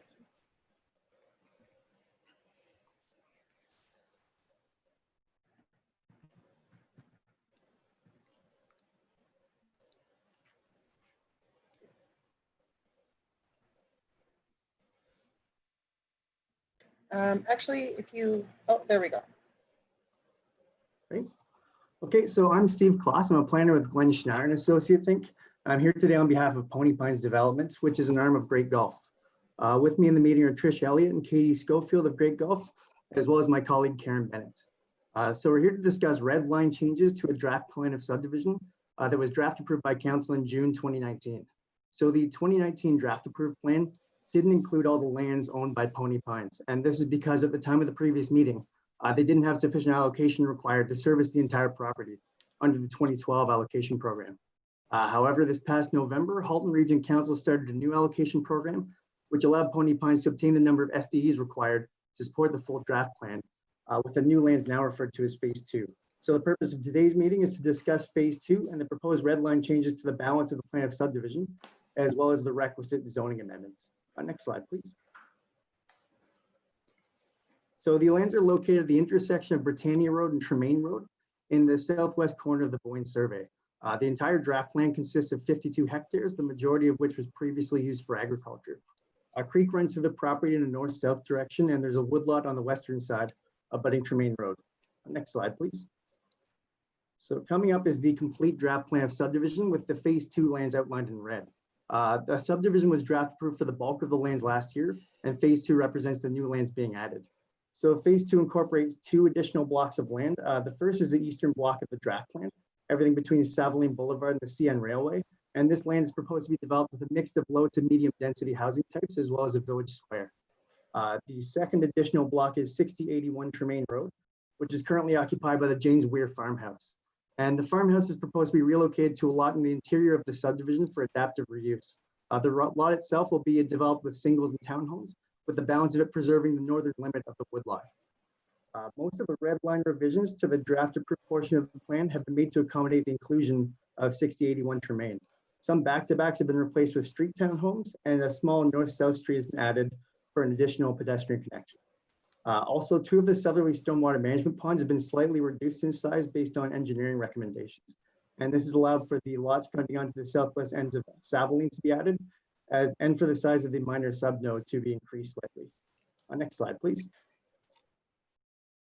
So coming up on the left is a draft approved plan of subdivision with the proposed subdivision on the right. The circled areas show generally where red line revisions are being proposed, though the majority of phase 1 will remain the same. As mentioned earlier, the reason for the phase 2, phase 1 split is due to the lack of servicing allocation. Pony Pines has now secured additional allocation for the entirety of the lands through the region's 2020 program. The red line changes and the addition of phase 2 will bring the total number of new homes from 575 that were draft approved to 936, with a mix of singles, semis, townhomes, and back-to-back townhomes. Also, through the addition of phase 2, additional woodlot will be protected, and a new village square has been added. Next slide, please. So coming up is a zoning amendment, and the zoning amendment shown on the left was enacted last June for the phase 1 lands. Phase 2 is currently zoned future development and NHS. Our current application seeks to rezone the phase 2 lands outlined in red on the right. The application would add residential, open space, and NHS zoning consistent with the draft plan layouts. We're also proposing minor amendments to the zoning of the phase 1 lands to reflect the proposed red line changes. Next slide, please. So I know I don't have much time, so I'll very quickly go through the policies. The lands are designated urban area and NHS by Halton Region's official plan, and the proposal is in conformity with the regional OP. Next slide, please. The lands are designated residential and NHS by Milton's official plan, and the proposal is also in conformity with the town's OP. Next slide, please. So within the Boyne Survey secondary plan, the lands are designated residential area, NHS, minor subnode area, and gateway. The minor subnode block will retain its mixed-use zoning, which allows it to be developed in the future as a high-density mixed-use node. And this block will be subject to future site plan application before it can be developed. Again, this proposal conforms to and implements the secondary plan. Next slide, please. So many of the technical studies that were submitted to the town in support of the 2019 draft plan are still applicable, though some updates to the studies were required to address the addition of phase 2. And the studies listed on this slide were submitted with the current application. Next slide, please. In summary, the proposal seeking approval for the additional lands to the Pony Pines development draft plan of subdivision, along with some minor red line changes to what was draft approved in 2019. The majority of the draft approved subdivision is unchanged. The proposal nets an additional 361 dwelling units, and sufficient allocation has been secured through Halton Region. It includes a mix of residential densities. It's well connected to other lands in the Boyne survey. It'll protect existing natural heritage features, and it conforms to all provincial, regional, and local policies. So I'm available if you have any questions or comments. I'll try to respond to them tonight, or I'll commit to getting answers after tonight. Thank you. Thank you very much, Mr. Clausen. You're right on the 5 minutes, so much appreciated. And I do have a speakers list. Councillor Best, Councillor Ali, and Councillor Chandler in that order. Councillor Best, go ahead. Actually, I defer to Councillor Ali if she's the ward councillor. Okay, Councillor Ali. Thank you, Councillor Best. Appreciate that much. I just wanted to comment, not a question per se. I know that when you folks came to council to discuss phase 1, I made a big uproar about adding village squares. And I appreciate you going back and coming back with a village square in phase 2. So just wanted to point that out. I've had good discussions with Ms. Katie Schofield as well on this regard, and she was able to point out the nice trail that is abutting the CN tracks as well. So I am happy to see that coming from you, and I appreciate the open channels of communications from Great Gulf. Thank you. So Councillor Ali, I would take that as more of a comment than a question. Is there a question wrapped in that? Your worship, no, there is not a question. I did begin by saying it's a comment. Thank you very much. Councillor Best, back to you, seeing you deferred to Councillor Ali in this matter. Direct question, delegation. Thanks for your presentation. Just regarding the mixed use node you have at the corner of Tremaine and Britannia, how much retail are you looking at putting in there? Because it's one of the criticism that I've received and other councillors have received in new areas. There's very little retail, and people basically have to get in their car and drive everywhere just to get, minor items. And having retail there would certainly help not only this development but other developments in the area. We'll certainly keep that in mind. The specific programming for the mixed use node hasn't been determined yet at this point. So it's something I can't give you a lot of information on yet, but we will in the relatively near future. Okay, I look forward to it. Thank you, Your Worship. Thank you. Councillor Chandler. Thanks, Your Worship. My question of the applicant revolves around the historic farmhouse that is being moved into the development. My assumption is, unless you tell me differently, that it's going to be used for residential purposes. Is that correct? That's correct, yep. Good decision. Thank you. Thank you very much. Are there any other questions of Mr. Claus? If not, sir, I thank you very much. Thank you. And again, Madam Clerk, is there anyone else? And again, keeping in mind that this is a public meeting, so we want to make sure that just in case the clerk indicates that there is no one else wishing to speak. So we do have a resolution. The resolution is moved by Councillor Chandler and seconded by Councillor Cluett, and be it resolved that report DS 024-20 be received for information. Members of council, you've heard the resolution and the report. Councillor Best, go ahead. Yes, two small items, Your Worship, for staff consideration. I mentioned to earlier, as anyone would note, this is directly opposite the CN intermodal proposal. I'd ask that no matter what happens with that, there be a warning clause for owners that they're buying opposite a large rail yard or a proposed rail yard. Also, secondly, the standard clause that requested previously that the Ministries of Infrastructure, Education, Health be informed, because I count about almost 2,000 people coming into this area. So we're going to need more schools and more hospital expansions. So let's put everybody on notice. Okay, I would only assume, Councillor Best, what you're requesting would be legal. I'm not sure if you're talking about registering on title or not, or just some clause in purchasing. I'm not sure, but I'm sure that staff, after hearing those comments, and I have no opposition on doing what you're suggesting. Yeah. I just want to make sure we do it legally. Yeah. Well, so, Ms. Coombe, is there someone help me on that point, just to make sure we're on solid ground on what Councillor Best is suggesting? Ms. Koopmans? Through your worship, to Councillor Best, certainly we have warning clauses involved in the program and in the draft plan conditions. In addition, CN has been consulted through this whole application program, as is our normal practice in proximity to a railway. In terms of the notices, we do post signs as well on the property as a condition of draft plan approval, identifying of potential future uses. Through the subdivision application process, we are looking at noise very carefully, not only in relation to what exists, but what may also exist in future. Okay, with that clarification, again, we hear you loud and clear, Councillor Best, and again, I have certainly no opposition to what you're indicating for sure. Councillor Best, any further? Yeah, that's great, Your Worship, because as Councillor Ali and Hamid know, that we still get complaints about a chicken farm that people didn't know about. Yeah, that's true. Yes. Buyer beware. Okay, with that note on it there as well, you've heard the motion, and again, unless I see a hand go up in opposition, I will assume that this motion is carried. I'm not seeing any hands go up in opposition, so that motion is carried.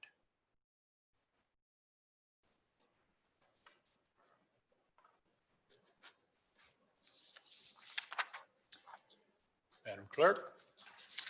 And again, the third item in public meetings under the Planning Act, I make reference to the Mattamy Brown Ridge subdivision, known as Report DS 026-20. And again, Madam Clerk, if you would read out some of the script that we have to go through on each one of these applications. Madam Clerk.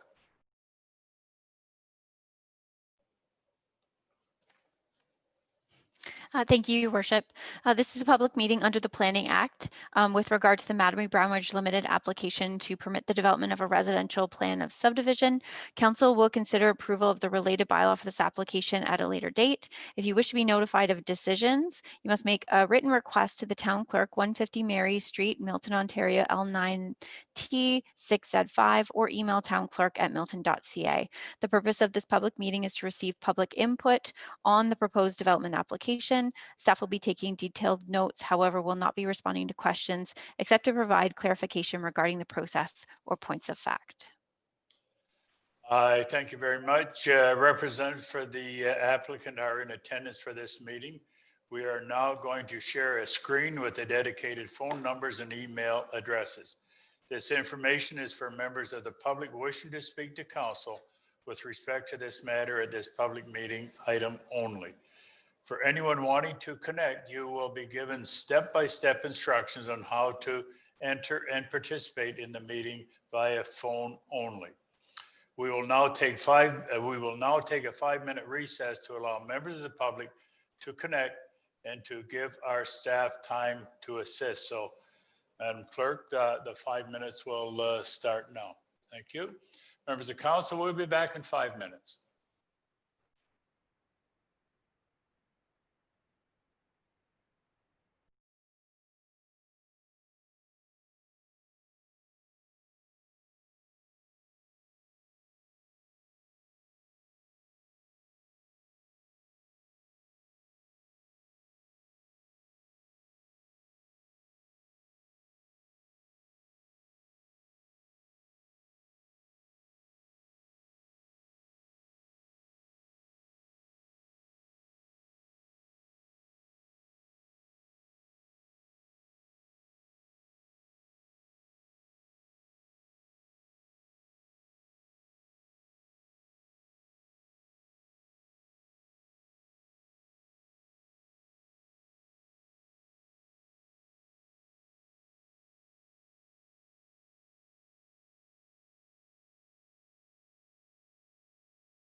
No, no.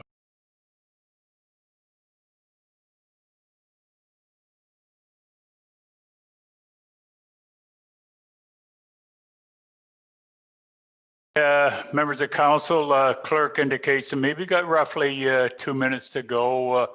There, to the best of our knowledge, there's no one listed up right now other than the applicants to make presentation. But in fairness to them, 5 minutes is set aside, and we'll give them 5 minutes. So back very shortly.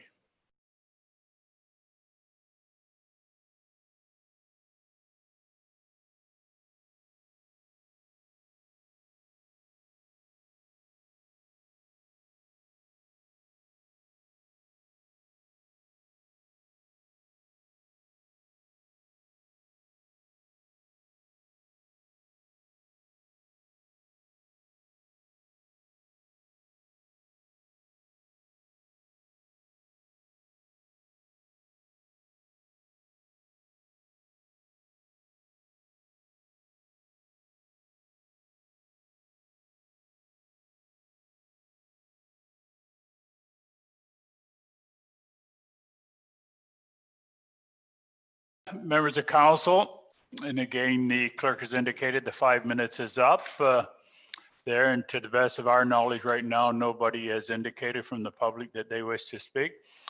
So now, Nina, if you could bring on Constance Ratelli, please, from Corsac Urban Planning. And I understand that they have a presentation to make. So Nina, if you'd be so kind. Yes, I just promoted Constance over, and when she's brought over, Matt, on my side, you can bring up her presentation. So let me just make sure she's made her way over.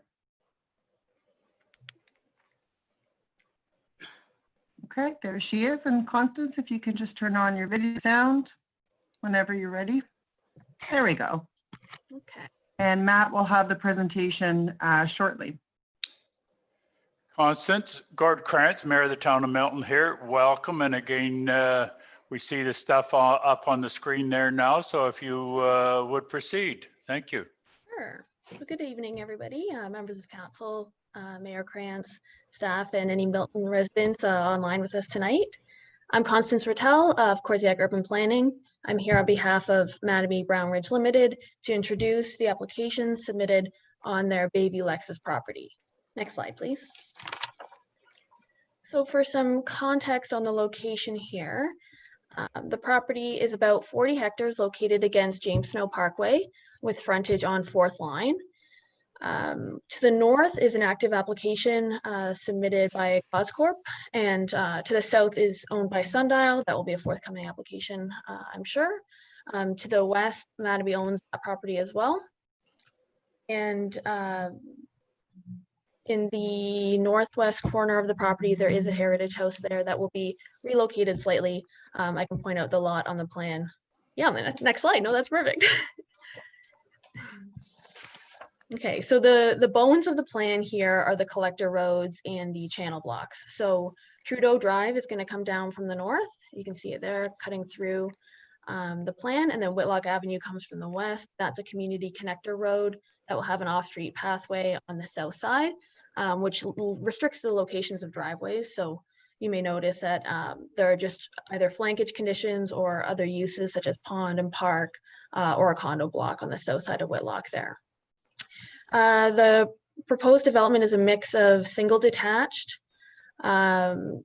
conventional townhouse units and back-to-back townhouse units. Overall, with the total unit count being about 777, I believe, it's about 50-50 on the detached and attached product. As I mentioned, there are some channel blocks through the plan as well, 2 different tributaries protected by natural heritage blocks on the plan. And then a key feature is the neighborhood park located on the south side of Whitlock. So that will be directly abutting that off-street multi-use pathway. And that is about 9 acres, and it's sized per Parks Department's requirements for facilities to fit that park, so such as sports fields and play areas as well. Next slide, please. So this is the zoning schedule proposed. There are special provisions proposed for the residential areas. Those blocks in yellow, they accommodate the back-to-back townhouse use. And then that orange block, the RMD1 BBB it's called, is a little different just to accommodate a temporary sales office in that area. Otherwise, the special provisions that are proposed have evolved through studies on market demand and product development, as well as through ongoing conversations and working with staff on other subdivisions in Boyne. Next slide, please. So the proposed plan provides a mix of housing options on a network that is supportive of transit and active transportation, and it protects the natural heritage system through those dedicated blocks I pointed out. The shown plan is consistent with provincial, regional, and town plans and policies. And the pandemic has actually afforded us time to already start to discuss with the agencies their initial comments, and we'll continue to work with staff to improve the plan. Thanks very much.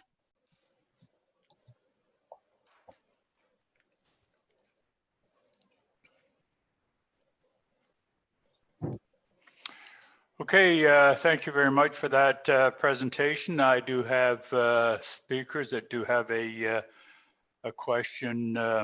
Councillor Challoner. Thanks, Your Worship. My question to the applicant, similar to the question I had of the last applicant, mention of a historic farmhouse going to be moved onto the site. What is the planned use for that farmhouse? Yeah, so residential as well.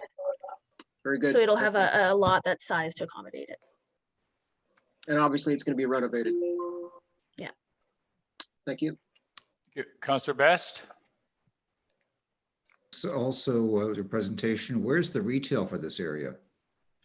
So I wish I'd brought more context figures, and I might have to do it the old school way, but on the property to the north and to the south, the secondary plan, land use plan, and the tertiary plan have located major nodes at the intersection of Louis St. Laurent and James Snow, and then at Britannia and James Snow. So those are the areas that are planned to accommodate commercial in the direct area, so accessible to the residents of this property to the north and south. Okay, thank you. Also looking at the street plan, is there any plans for traffic calming? I notice you have 2 straightaways, which in these days is perfect for drag racing. We've found that out in Duncan Lane and a few other streets in town. Is that something that you are working with staff to try and have it more of a residential nature rather than a speedway? Yeah, so my understanding is that roundabouts are being proposed on Whitlock, and so we've so far drafted that into the zoning bylaw text to make sure that the lots around that can be accommodated. So I believe that is anticipated for Whitlock Avenue. Thank you. Okay, thank you very much. Councillor Di Lorenzo.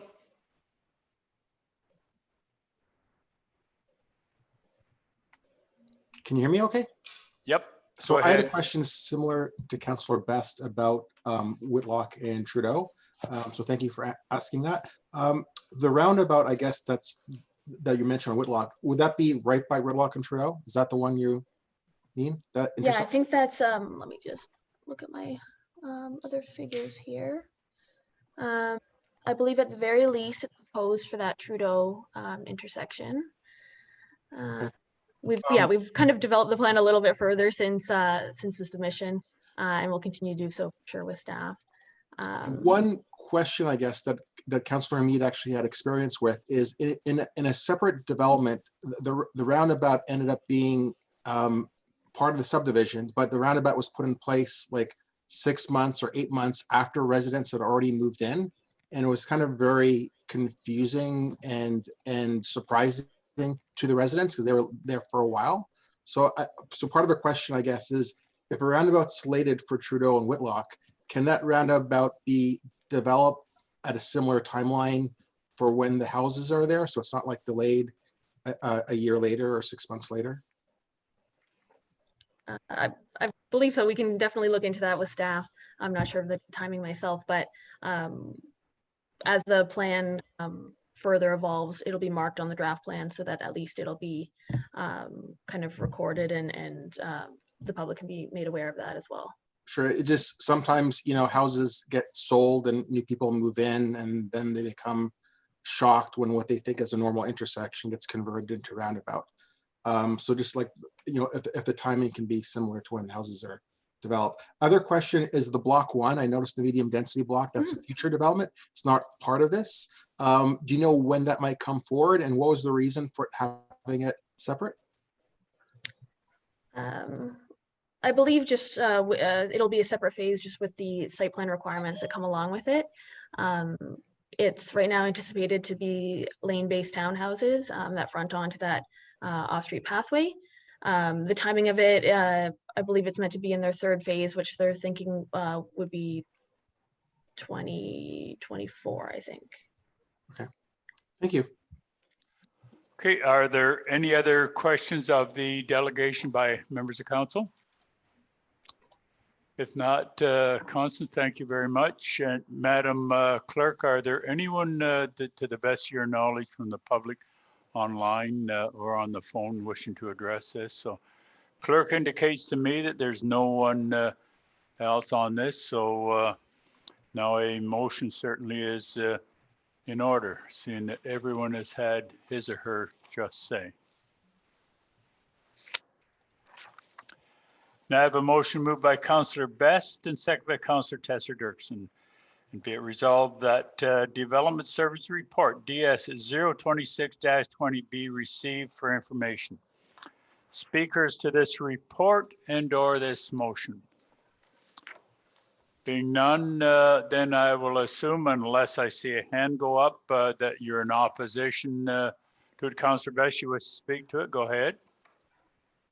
Before I forget, just the same request to staff to we pass on the technical report, having the request to the usual ministries of infrastructure, health and education, because by my estimate, we're looking at 2,700 people moving into this neighborhood. So they're going to need a lot of facilities. Quite true. So that's been noted. I will just assume that that normally would happen, but making sure that's one way of making sure that it does happen. So any further, Councillor Best? Any member of council, any further on this report of this motion? And again, unless I see a hand go up, I will assume that this motion is carried. I don't see any hands going up, so this motion is carried.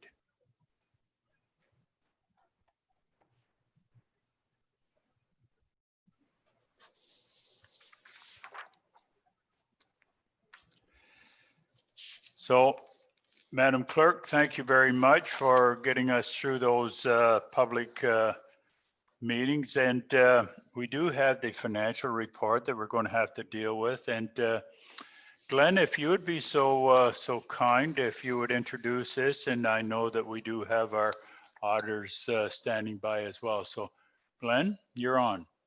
Great, thank you, Mayor. So the presentation of the financial statements is a little bit later this year than in a normal year. There was a portion of the process that we still had to do on site, as much as we were able to move a lot of the process online and remote this year. But I'd like to introduce Mr. Scott Plugers from KPMG to present the audit finding reports for this year to accompany the statements that are in front of council. Thank you very much, Nina. If you'd be so kind to bring Mr. Scott Plugers on, please. Yes, just 1 second, Your Worship. I'm just over, and I will advise when he has been brought over. Okay, I see Scott. Scott, you'll just have to turn on your video and unmute. Yeah, good evening, everyone. Can you hear me okay? Yeah, Scott Gordkrantz, Mayor here. Welcome. We can hear you quite well. Thank you very much, and please proceed. No, that's great. Thank you. So I will be taking you through the audit findings report this evening. Just a few quick points, trusting that everyone's had a chance and a moment to read through it. Oh, there we go. Perfect. I think that's what we're looking for. Awesome. Very consistent from a findings report year over year. If you've sat through these presentations from us in the past, there are just a few slides I'd like to highlight. And again, to echo Glenn's comments, kudos to town management and being able to support a remote audit. I would say 95% of our audit was completed remotely. And again, through the use of secure file sharing platforms, the ability to connect, whether it's through Zoom and other means to make sure we maintain that relationship, but definitely really appreciate the support because it's a two-way street in getting the audits done in any capacity, in any timeline. So with respect to our audit findings report, actually, if we can just move down a few pages or a few slides, if you will, depending on how it is, to the executive summary. That's great, thank you. Just with respect to finalizing the audit, we are substantially complete our audit with the exception of the few little procedures that you see there. These are really just housekeeping items and they're consistent with where we're at this stage of the audit in each and every year. Of course, one of the items being completing our discussions with you here tonight. So we're not anticipating anything to come from that. And certainly once those procedures are addressed, we are prepared to issue an unqualified audit opinion, or in other words, a clean audit opinion. So, kudos to management and the financial reporting process that they put in place to be able to support that opinion. Certainly, if there's anything that comes comes to light, if that does happen, we will bring that to your attention, but I'm not anticipating any issues at this point. Two other comments here. One with respect to independence. So we do confirm to you each and every year that we are independent with respect to the town and the services that we do provide. And it is important that you hear from us just regarding our independence and make sure that we maintain our independence in everything that we do. And then the last point on here being the impact of COVID-19. So perhaps if we can just move to the next 2 pages, we can start. Perfect. Yes. So page 3 and 4. So, and again, I won't read this in detail, but it outlines a number of the requirements that were distinct for your December 31, 2019 audit. And again, actually, even for your December 31, 2020 audit will be pretty much a focus given the length of time. Our assessment and review of internal controls certainly, have not really shifted dramatically as our understanding to date. But the length of time that staff may continue to work remotely, collaborating that way, there's inevitably going to be some changes that we'll need to address in our audit plan. Regardless of the next year's audit, with respect to your 2019 audit, there was a number of things that we had to work through. And again, summarized here for you on page 3. And then if we could just move to page 4 as well, just to highlight here. And again, the timing, the financial reporting, and then potential for government assistance, which I understand has recently been announced as well. So the things, the updates continue to come by way of that. Overall, no concerns. And the most important point to highlight is just no change to the numbers that are reported to you in the consolidated town financial statements at December 31st, 2019. The COVID-19 pandemic really is a pure subsequent event from an accounting standpoint for those with December 31st, 2019 year end. So you will notice an additional note disclosure to an already lengthy set of financial statements highlighting that to you. And it's really just factual based around where the town is at, some of the measures that have been put in place, and then of course town management has to continue, and yourselves as council continue to monitor the situation to ensure that financial resources are maintained and supported, and infrastructure growth and so on within your budgets. So just a quick couple of points to highlight on COVID-19 and the impact on our audit. If we can move just to the next page. That's great. So materiality, we are required to communicate materiality to you each and every year. Of course, there's a few numbers on here. Really, the number I like to just highlight for those interested is that lower number there, or that bottom number there being the audit misstatement posting threshold. So that 250,000 to us, what that represents is anything over and above that, if we determine to be an adjustment to the town's consolidated financial statements, that's what we would propose and raise to management. So certainly the $5 million number that you see is materiality for financial statements as a whole, but just a refresher that we certainly audit to a much lower number than 5 million, just for your information. And then of course, given that the town also has the investment in Milton Hydro Holdings Inc., for which we are also the auditors for, we do highlight materiality for you there as well, because you are considered a group audit. Okay. Just on to page 6. Perfect. So pages 6 and 7 summarize, as this slide here presents to you, the estimates that are contained in the town's financial statements with respect to your employee future benefits for post-retirement benefits, as well as any contaminated sites liability. Now, I recognize that says nil or nothing has been recorded, and that's because, in working through the process, understanding the land that is and the assets that are held by the town that are not in productive use, there's a pretty specific requirement here, but have not identified anything that meets the definition of a contaminated site. But again, important to highlight to you as it's something we have to work through each and every year with management.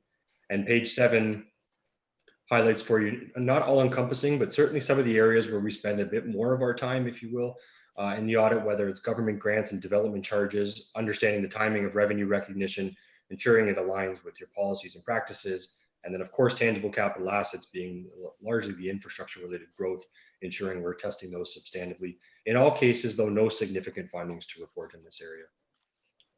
Next page, please. That's great, thank you. Technology in the audit, I'll spend really 20 seconds on this, and it's just to highlight again, the secure use of the town's SharePoint site. We at KPMG also have a similar mechanism, but it was important, regardless from the onset, we worked with management to make sure that there was a secure way to transfer a lot of the financial information to be able to support the audit. So just highlighting that to you as well. Page 9. That's great, thank you. So this provides the uncorrected differences for you. There were no differences that were communicated to management and subsequently corrected. The uncorrected differences are consistent with last year. In our view, overall, not material, but if you recall that $250,000 number I gave you earlier, that's why this number is there, because there is a difference that we would have proposed for $608,000. It's really not the result of any control deficiencies, any concerns, and it's actually okay in terms of what you do for, let's say, budget purposes, but not really for PSAB or financial statement purposes. So that's really what is driving this difference. But again, no concern and no impact on our auditor's report as a result of this adjustment. And then page 10. Perfect. Page 10, I'm sure the COVID information is, fulsome and coming at you from many different angles, I'm sure. And again, this is just highlights some of the information that KPMG continues to put out, whether it's returning to the workplace, managing that through apps and strategies and so forth, or continuity planning, legal considerations, a whole host of resources. So just more so for your information if you're interested in reading up on what KPMG as your auditors are offering, or even putting out there as thought leadership, if you will.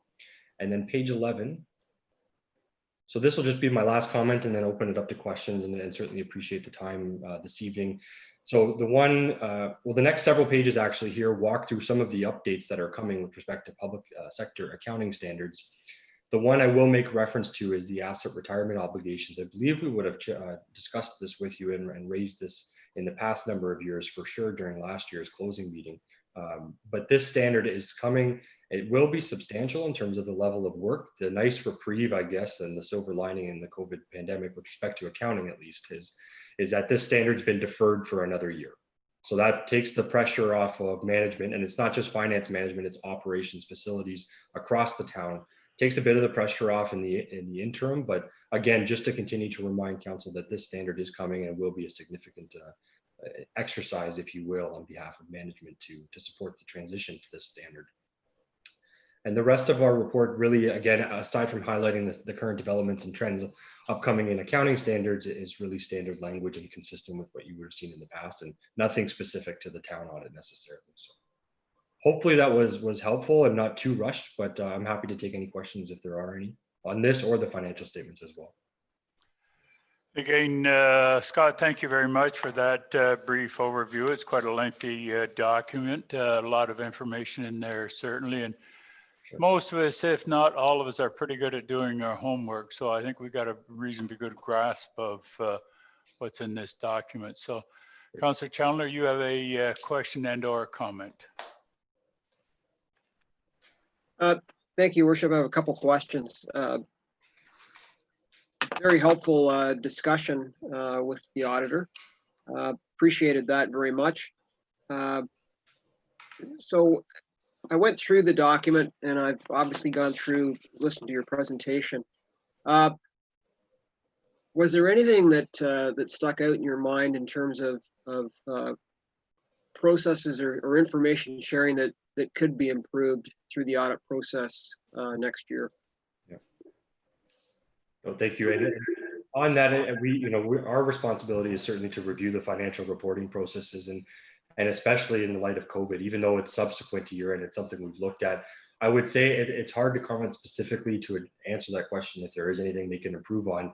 I would say that your town management staff, specifically within finance and payroll as well, where we focus, and procurement is sound from a financial reporting control standpoint. We don't issue an opinion on controls, but we have to look at them and assess them to understand the impact. And your town management and senior staff do an excellent job in both communicating, updating processes. They're keenly aware, and even in terms of, again, like I said, working remotely, I understand that certain town staff were coming in to be able to continue the process, whether it be processing payments to your vendors and suppliers and payroll as well, and really didn't seem to skip a beat for the most part, at least from our observation. I would say I can comment on that somewhat confidently, only because we're involved a little bit longer this year than in past years, right? Normally we're kind of in April, and we come before you as council in May, whereas we really started then, and we've been working with management up until basically now. So overall satisfied from our end. Hopefully that helps. Your Worship, my next question is around, how you would rank our municipality versus some of the other municipalities that you audit.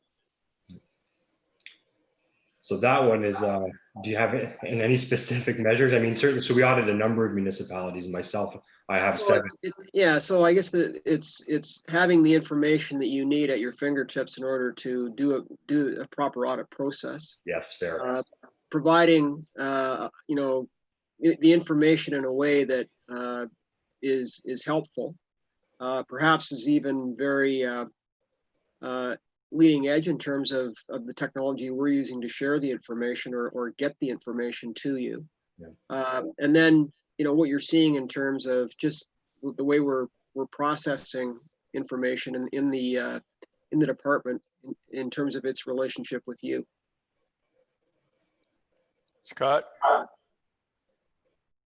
Yeah, sorry, just like there for a second. So I would say that, you know, of all my municipal clients, I mean, it's hard to still say, but I always enjoy, you know, working on the Milton engagement. I've been on the Milton's engagement for 6+ years now, and have continually seen strides to be accurate, faithful, and representative to us, which is important because, you know, management needs to be forthcoming with us for us to be able to do our job. So I would say that of all the municipal audits I have, certainly I have great discussions with management, both Glenn, Janetta, and the team there. And forthcoming in terms of being able to provide information. From a process standpoint, I mean, I think that the town share site that we use and that the town has set up for us is an excellent way to do that. There's a number of options. I wouldn't say one is any better than the other, as long as it's a secure platform, right? So that whether it's the town site, whether it's our site, as long as it's secure and your IT team are constantly looking at that. I know you've got a strong bench team in your IT department. We're not so involved with them as part of the audit, but you know, certainly have had discussions with them over the years, and I would rank Milton on you know, the top end of our engagements for sure, the ones that I'm involved in. My last question, Your Worship, is around the core services review work that's been done the last couple of years, and I realize that it's not part of the audit process, but it does give you insight in terms of you know, how we're moving forward. And what we're thinking about from a fiscal perspective. Have you had any conversations with Glenn or had any interest in understanding, you know, what we're doing with respect to making the organization more efficient and focusing on those things that our public really needs and wants? For sure. It doesn't make its way, I'll be honest with you, it does not make its way into the audit process, if you will. We have discussions around understanding that. Where it does come into play, though, is when there's service offerings, if services should be enhanced, if services are being scaled back, if whatever the impact is of a service delivery review, let's say, starts to be implemented, that will ultimately have a financial impact on the town. And that's where those discussions start to happen, is to understand, okay, well, what happened during the year that might have sent expenditures one way or another, and then understand, okay, well, the rationale, the reason behind that was supported by a service delivery review. That's where it would come into play. Thanks, Your Worship. Thank you very much. Are there any other questions of Scott, our auditor, with regards to the report? I don't see any. Scott, just picking up where Councillor Challoner left off with regards to other municipalities. He was looking for a scale, I would suspect, from a 1 to 10. But hearing your comments there, you suggested we're at the top of that. So could I assume we're a good 8 or 9 on your comment? I would concur with that, yes. Okay, well, that's pretty good. And I think I want to drill right down on that point. So not to single any other municipalities out. So that was always my assumption, that we do pretty well here. So with that, Scott, thank you very much for that. And I do have a resolution. And it's moved by Councillor Challoner and seconded by Councillor Cluett. Be it resolved that the draft audited 2019 financial statements for the town of Milton and boards be approved. Are there any questions with regard to the audit report and/or this resolution? I don't see any questions, so unless I see a hand go up in opposition, I will assume that it's carried, and I don't see any hands going up. It's carried. Scott, thank you very much. Thank you, everyone. Have a good evening.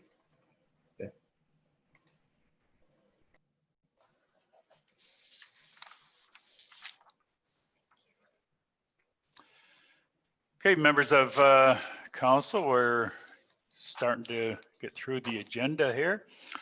Items for consideration. There's 3 notices of motion. The very first one is Councillor Challoner, you might just want to deal with this, and this deals with some of the COVID-19 pandemic issues.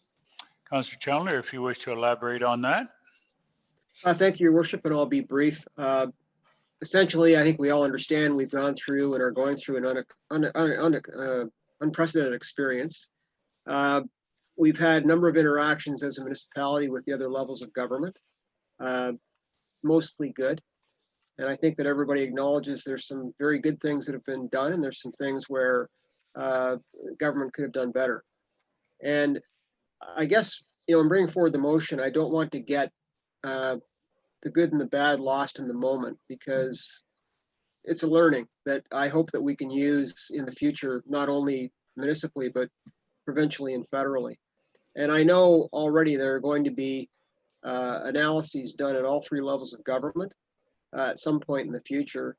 And I just want a process in place that ensures that Milton doesn't forget what it's gone through and gets very specific in a very formal way. And that's the purpose of the motion. Thank you very much. And again, it's a fairly lengthy motion. I'm not going to read it out. Every member of council is well aware of it, and it's been circulated. So Councillor Cluett, you being the seconder, do you have anything further to add? Thank you, Your Worship. And yes, keeping it quick because I know we have some more meeting to do. Just as Councillor Schallner said, this is we've been in this as a learning process, and I think we can go back a number of meetings where I equipped, we don't have a manual for, a pandemic, or we don't have a manual for this type of situation, but we're currently drawing one up.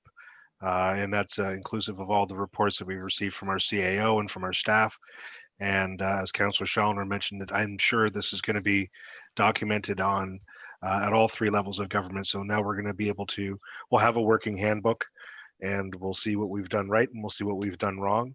And overall, I think it's been a great working relationship with all the three levels of government. So we're looking forward to having these types of reports to look back on. I thank you very much for that. Members of council, are there any further discussion on this notice of motion? Your Worship, just one thing. Councillor Chalner? Yeah, I don't think you've had the opportunity to talk about what the federal government and the province have done for Milton in the last couple of weeks, at least to council. You've talked to the media, but that probably is worthy of note within the context of this discussion. So maybe you want to just share with council your perspective on that $2.8 million. Yeah, most definitely. At least in my opinion, I think the working relationships with the four levels of government, the town of Milton, the region of Halton, provincial government, the federal government has been excellent in my opinion. I have had discussion with our MPP, our MP, and we have talked about doing a bit of a public scrum, for the lack of a better word, to just share with the public how we have been working together. Call it a media release or whatever it is, but it's been excellent. And we're not singled out for better treatment than most other municipalities, but we've done reasonably well sometimes, because at least in my opinion, Milton has been excellent. Sometimes being really, really good at what you're at, you're penalized for being good. So far, Glenn and I, and certainly Andrew, have talked about that. And I don't think, at least in my opinion, we've been penalized at all. We've all been treated fairly. So, Andrew, I'm not sure. I think I'm reasonably correct on that assumption there. And John, thanks for giving me the platform for, to say, positive things about what's been evolving. And of course, with that money that you just alluded to, there's going to be another phase or stage to that. So hopefully we'll be treated equally as well. Sometimes you wonder, because of doing things on the frugal side, as I would refer to it, sometimes you're penalized. So hopefully that doesn't happen in the future. So Andrew, on that point, it's a good one. Through you, Mayor, we're really pleased with the response from both the federal and the provincial government.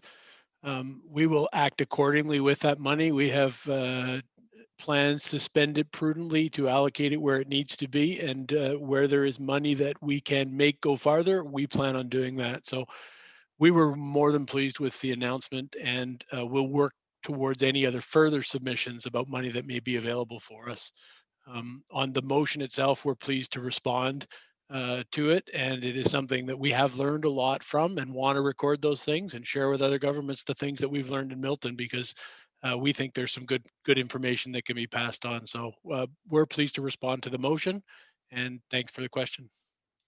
Yeah, just one final comment on that. The numbers, I believe, are a little over $400,000 that's got to go directly to transit. I think, Andrew, 425,000 or thereabouts that there's no discretion. It has to go to transit, and I have no issues or no problems with that whatsoever, because it'll be needed in that area as well. So anything further on this motion? And again, on the assumption I don't see any hands going up, I will declare it carried. Thank you, Councillor Cluett, and thank you, Councillor Chandler, for bringing that forward.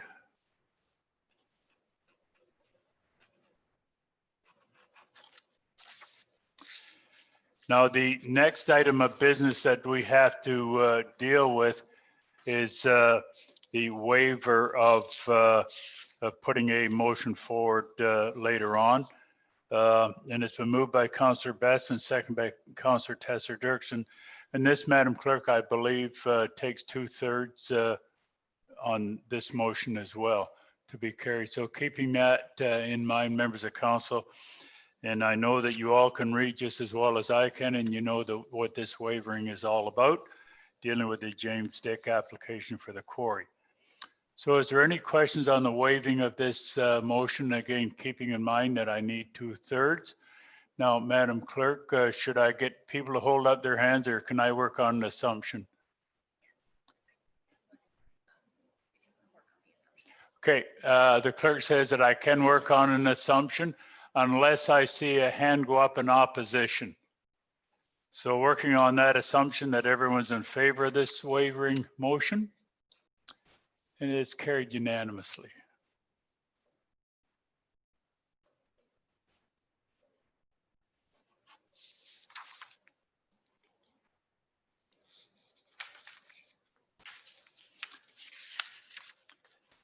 And this one here is a little bit lengthy, but I think it's important that those individuals that might be listening, this is really what it's all about.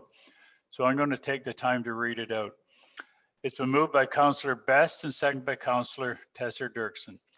And be it resolved, whereas on July 29, 2020, Premier Ford made a statement announcing that the province would take action to stop the Reed Road Reservoir Quarry application proposed by James Dick Construction Limited. And whereas MPP Parm Gill, who had previously requested the completion of a provincially led environmental assessment to evaluate the RRRQ application, indicated support for the Premier's statement.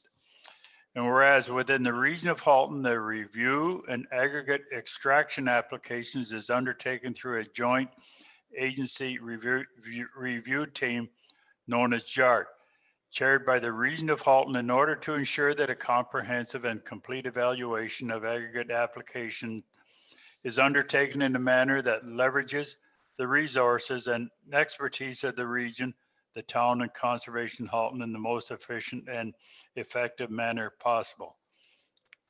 And whereas council has directed staff to undertake a technical evaluation of the Reed Road Quarry application through a JART process where the review is ongoing.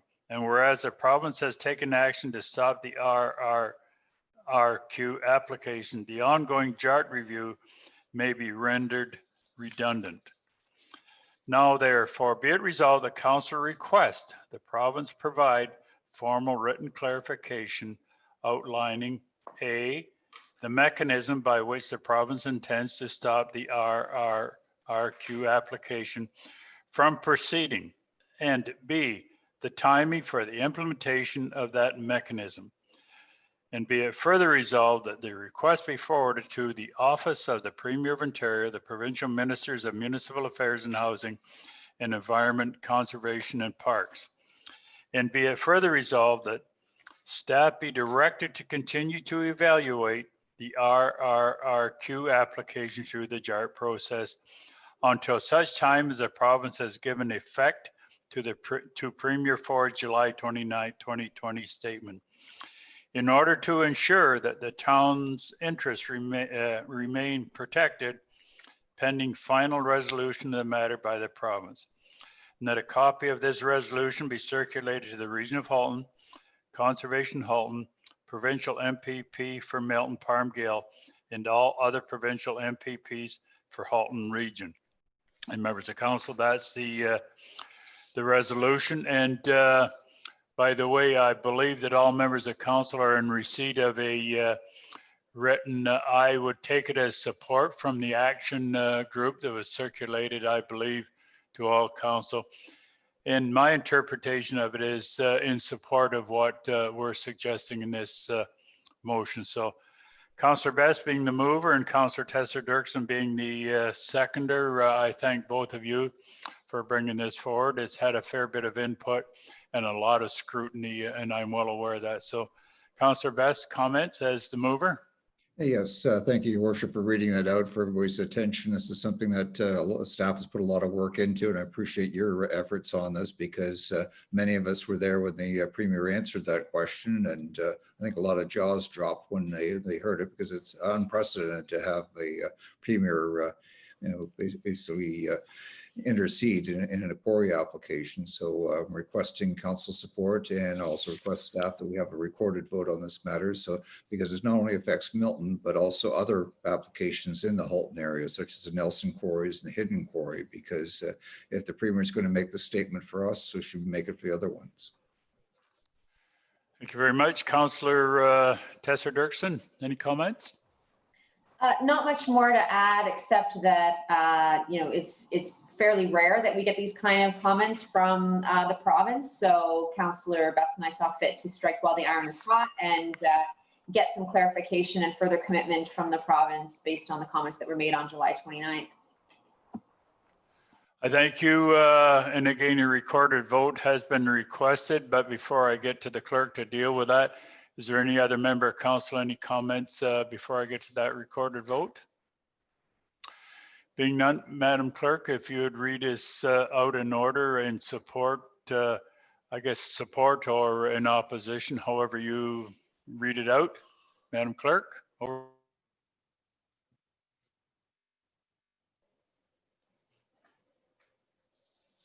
Thank you, Your Worship. If you could please indicate in favor or opposed. Councillor Cluett. In favor. Councillor Ali. In favor. Councillor Best. In favor. Councillor Challenor. In favor. Councillor Di Lorenzo. In favor. Councillor Malbuff. In favor. Councillor Tesser-Dirksen. In favor. Councillor Hamid. In favor.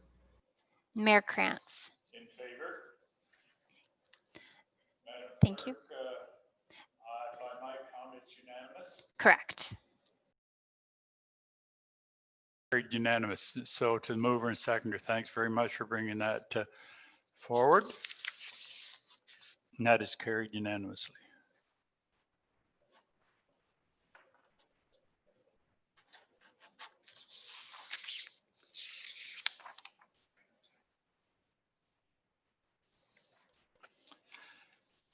Okay, now keeping in mind that we do have to go in camera there to deal with that item, but members of council, just following our agenda, regional council update, any member of my colleagues on regional council, anything that they have to add at this point? Just quickly, Your Worship, we had, I don't know, it is kind of regional. On behalf of the region, some of us went to the virtual AMO conference and had an opportunity to not drive 6 hours or fly 3 hours to get there, but to have a virtual conference experience. It was really well done. AMO had a great platform set up where we could go into all the different concurrent workshops and the plenary sessions, as well as specific delegations with ministers and such. So it was really well done. I never had any issues with it from a virtual standpoint, but there's a lot of things that are available online for the next 30 days. So in case if there is anybody who wants to see or have any kind of information sent to them, myself, I believe Councillor Malbuff and Councillor Best were in attendance at the conference, and we'll be able to provide you with any kind of video or any of the background information from the conference. But again, job well done, and kudos to Councillor Best, who was re-elected to the regional and single tier caucus. for AMO, as well as I believe Marianne Mead Ward from the Mayor of the City of Burlington for the large urban caucus. So congratulations to those two for staying and joining the AMO board, and we're looking forward to lots of advocacy for Halton. And Councillor Cluett, thanks very much. And I did have a note here to congratulate Councillor Best as well on being elected to the AMO board once again. I think any municipality that has a representative on some of those boards, AMO or FCM, I think we all win by it. So I know, Councillor Best, that there's a bit of work I know involved in that, and I know we appreciate it. And again, I'm going to flip it over to you to comment on AMO and or the regional council update. So Councillor Best, the floor is yours. Thank you, Your Worship, and thank you, Councillors Cluett and Malva for their support, as well as the rest of Team Halton in the election. It was a great platform, and I welcome any councillor to view it. Also, TVO was very good in hosting a lot of the sessions as well. You can watch it on their programs. Also welcome Nina to the board. She's been appointed as a staff person to the AMO board, so welcome her input as well, because there is quite a staff complement involved in the board. Also, just regional issues. We've got the official plan. Councillor Cluett and I have a meeting next week on Tuesday between the Agricultural and Natural Heritage Advisory Committees regarding the official plan. You're going to be hearing a lot more about it the next few weeks online, because we can't meet in person. But I welcome everyone's input, because it's just the start of the process that's going to affect the town, not only in our official plan, but also our zoning bylaws in the future. So thanks, everyone, and good luck. Thank you very much. Any of my other colleagues, anything further under regional council update? Statement by members. Any of my colleagues, Councillor Ali, statements? Thank you, Your Worship. I don't have a statement per se, but a request from staff that if we could just think about resuming our in-person council meetings in the chambers. I know that indoors 50 people are allowed within stage 3. We could, in my opinion, continue with in-person meetings if we all wear masks. So just a request. Yeah, thank you very much for that. And again, the CEO and the clerk and I, we've chatted about that to see how that might work. And I know, at least in my opinion, I'm in favor of that. And I think the majority of council would like to get back together. So we're trying to work something out that may or may not work. So we'll keep you posted on that. So Mr. CEO, I'm not sure if you have anything to add to that point. And I know you and I are wondering how we're going to do it. Yeah, thank you, Mr. Mayor. There will be a report forthcoming from the clerk at the next meeting that will discuss those kinds of options. I would just caution council, although we're all anxious to get back into the chambers, and those of us that are presently working in the office find it a lot easier and a better way to interact with people. However, what I would say is the limiting factor in getting back into in-person meetings is always the space restrictions and the limiting the interface of having delegations that need to attend. And so by restricting the size of occupancies, we will have a very big challenge getting back into the council chambers and into in-person meetings. So what I would say is stay tuned for the clerk's report, and we will address it fully. On that point, Councillor Ali, any further? No. Thank you, Your Worship. That answers my request. Thank you. Councillor Hamid? Yeah, not to start a debate, but just a really quick point. I would love to see everyone in person myself too. So if there's a way to figure out how that happened, that would be awesome. However, we do have to keep in mind that we have to obviously follow provincial guidelines, but B, more than that, from a PR perspective, it would be terrible if there was an outbreak because we went back too soon. So I'm sure staff will make the best decision, despite our desire to see each other, because we have to be very, very mindful of any situation where somebody ends up getting sick because we went back too soon. Thank you, Mr. Mayor. Okay, thank you very much. Any further on that point? Okay, that report will be coming. Now, there is, following the agenda, there is a confidential item on there, at least in my opinion. It's not necessary to go into council, even though keeping in mind we are going in camera, and I know that. But this one item that's on our agenda, I've already checked with staff, and staff do not need to go into camera on this item. But if there's any member of council that needed to go into camera, then we would have to deal with this item as well. Unless I see a hand go up there wanting to go into camera, then I'd ask the clerk for the resolution dealing with that in-camera item. I have a resolution moved by Councillor Chandler and seconded by Councillor Cluett, and be it resolved that recommendations contained in staff report DS 031-20 be approved. Are there any questions or comments on this motion? If not, unless I see a hand go up, then I will assume that would be an opposition. So I will assume I don't see one going up. So that motion is carried. Okay, thank you very much.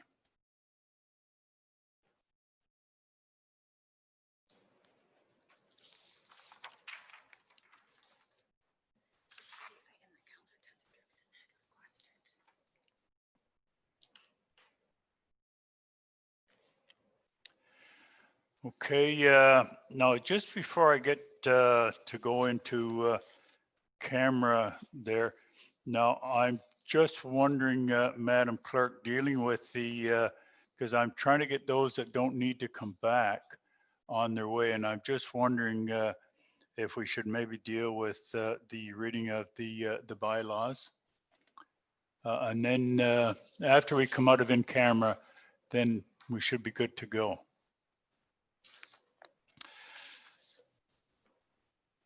And the reason for me doing this, after I read this bylaw, I put him on notice now.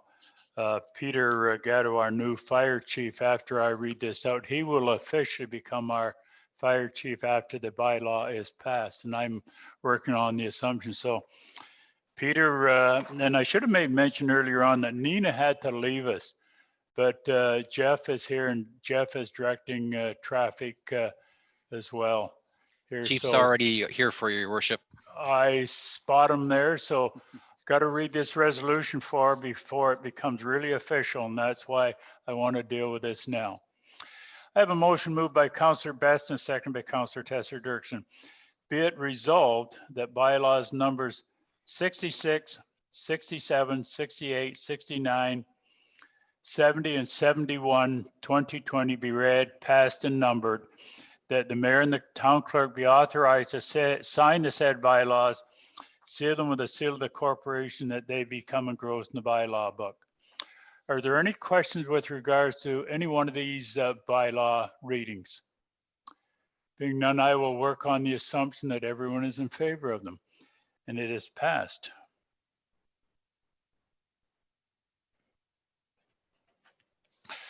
Now, Chief, this is your moment. Now you are officially our chief for the town of Milton. And as I said this morning when we were reviewing the agenda, you'll become known now as bylaw number 68, 2020. So Chief, welcome.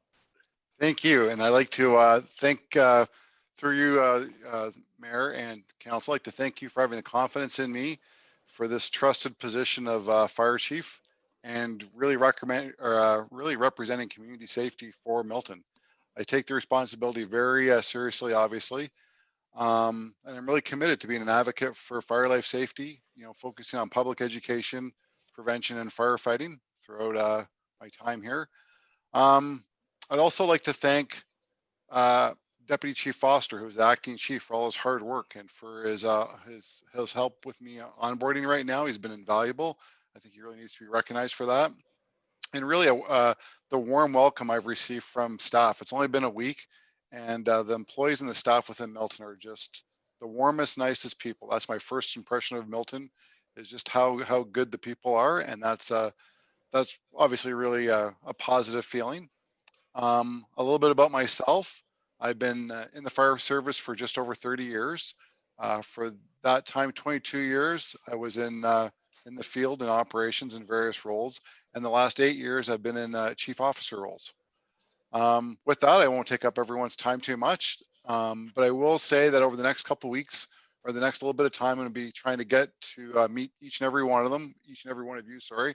In the COVID world, I'm unfortunately be Zooms, it won't be coffees, but I would like to spend a little bit of time with the meet and greet. And really it's to hear your thoughts and also to establish that relationship that if that major incident occurs, that you can pick up the phone and call me and have that comfort with me. So that's going to be my some of my first goals. So thank you, Mr. Worship. Thank you, Chief. If you would just stay with us for a bit. I have Councillor Hamid that I'm going to get to in just a few moments. I know that I sat down with you, I guess roughly the first day that you come aboard there, and we had a good chat, even though we were behind mask. That keeping our social distance, and it's my understanding you may have already spoke to one or two or three of my colleagues, and certainly look forward to working with you for a long time, that's for sure. So with that, Councillor Hamid. Sorry, Your Worship, my hand was raised from the previous question that I already asked, but since I have the floor, welcome, Chief. It's great to have you. Thank you, Councillor. Okay, is there any other members of council, any comments or welcoming comments to the chief now that he's officially known as 068 2020? If not, Chief, thank you very much. And again, I'm sure that you'll be getting a copy of this resolution where you're officially on board with us now. So thanks you very much. Much appreciated. Thank you. Thanks again, Mr. Mayor. Thank you. Now, members of council, just before I adjourn this meeting to go into camera, and we'll have to reassume again in open session there, I want to make mention that on September the 14th, there will be a budget/workshop. And our meetings from here on in will be starting at 7 o'clock unless the majority council suggests otherwise. Also, the next regular council meeting will be on September 21st, 2020, and again at 7 o'clock. So just want before we adjourn that the members of the public and staff and all councils well aware that there will be a few changes there, and the majority council agreed to that back some time ago. So, Madam Clerk, I know I'll get to you a little bit later on with regards to making sure we wrap up, but we do have to go into camera. It's been moved by Councillor Christina Tesser-Dirksen, second by Councillor Chandler, that council convene into confidential session to discuss advice that is subject to solicitor-client privilege, including communications necessary for that purpose with respect to the education development charge complaint filed by Spring Ridge Farm. And that's the reason why we have to go into camera. And members of council, I will assume, unless I see a hand go up otherwise, that we're all in favor of going in camera. I don't see any hands going up there. So Madam Clerk, I'm going to suggest a 2 or 3 minute break so we can reconvene in camera, because those that shouldn't be on it will have to vacate, but those that still want to be part of it, they can come back in. Again, Jeff, who's in control of all of this, he'll have all that figured out. So keeping that in mind. So Madam Clerk, any further comments from you? Just one last comment, Your Worship. When we do go into confidential session, just the live feed will just be paused or ended just for the time that we are in confidential session, and we will be resuming into open session again, and the live feed will resume. Jeff, can you just clarify that for me? That is correct. As soon as you give the signal, I will stop the live stream. You guys, it will be closed, and then when you resume, I'll start the stream again. Thank you. So Madam Clerk, about a 2 minute break. Members of council, we'll be back in about 2 minutes. Stopping the live.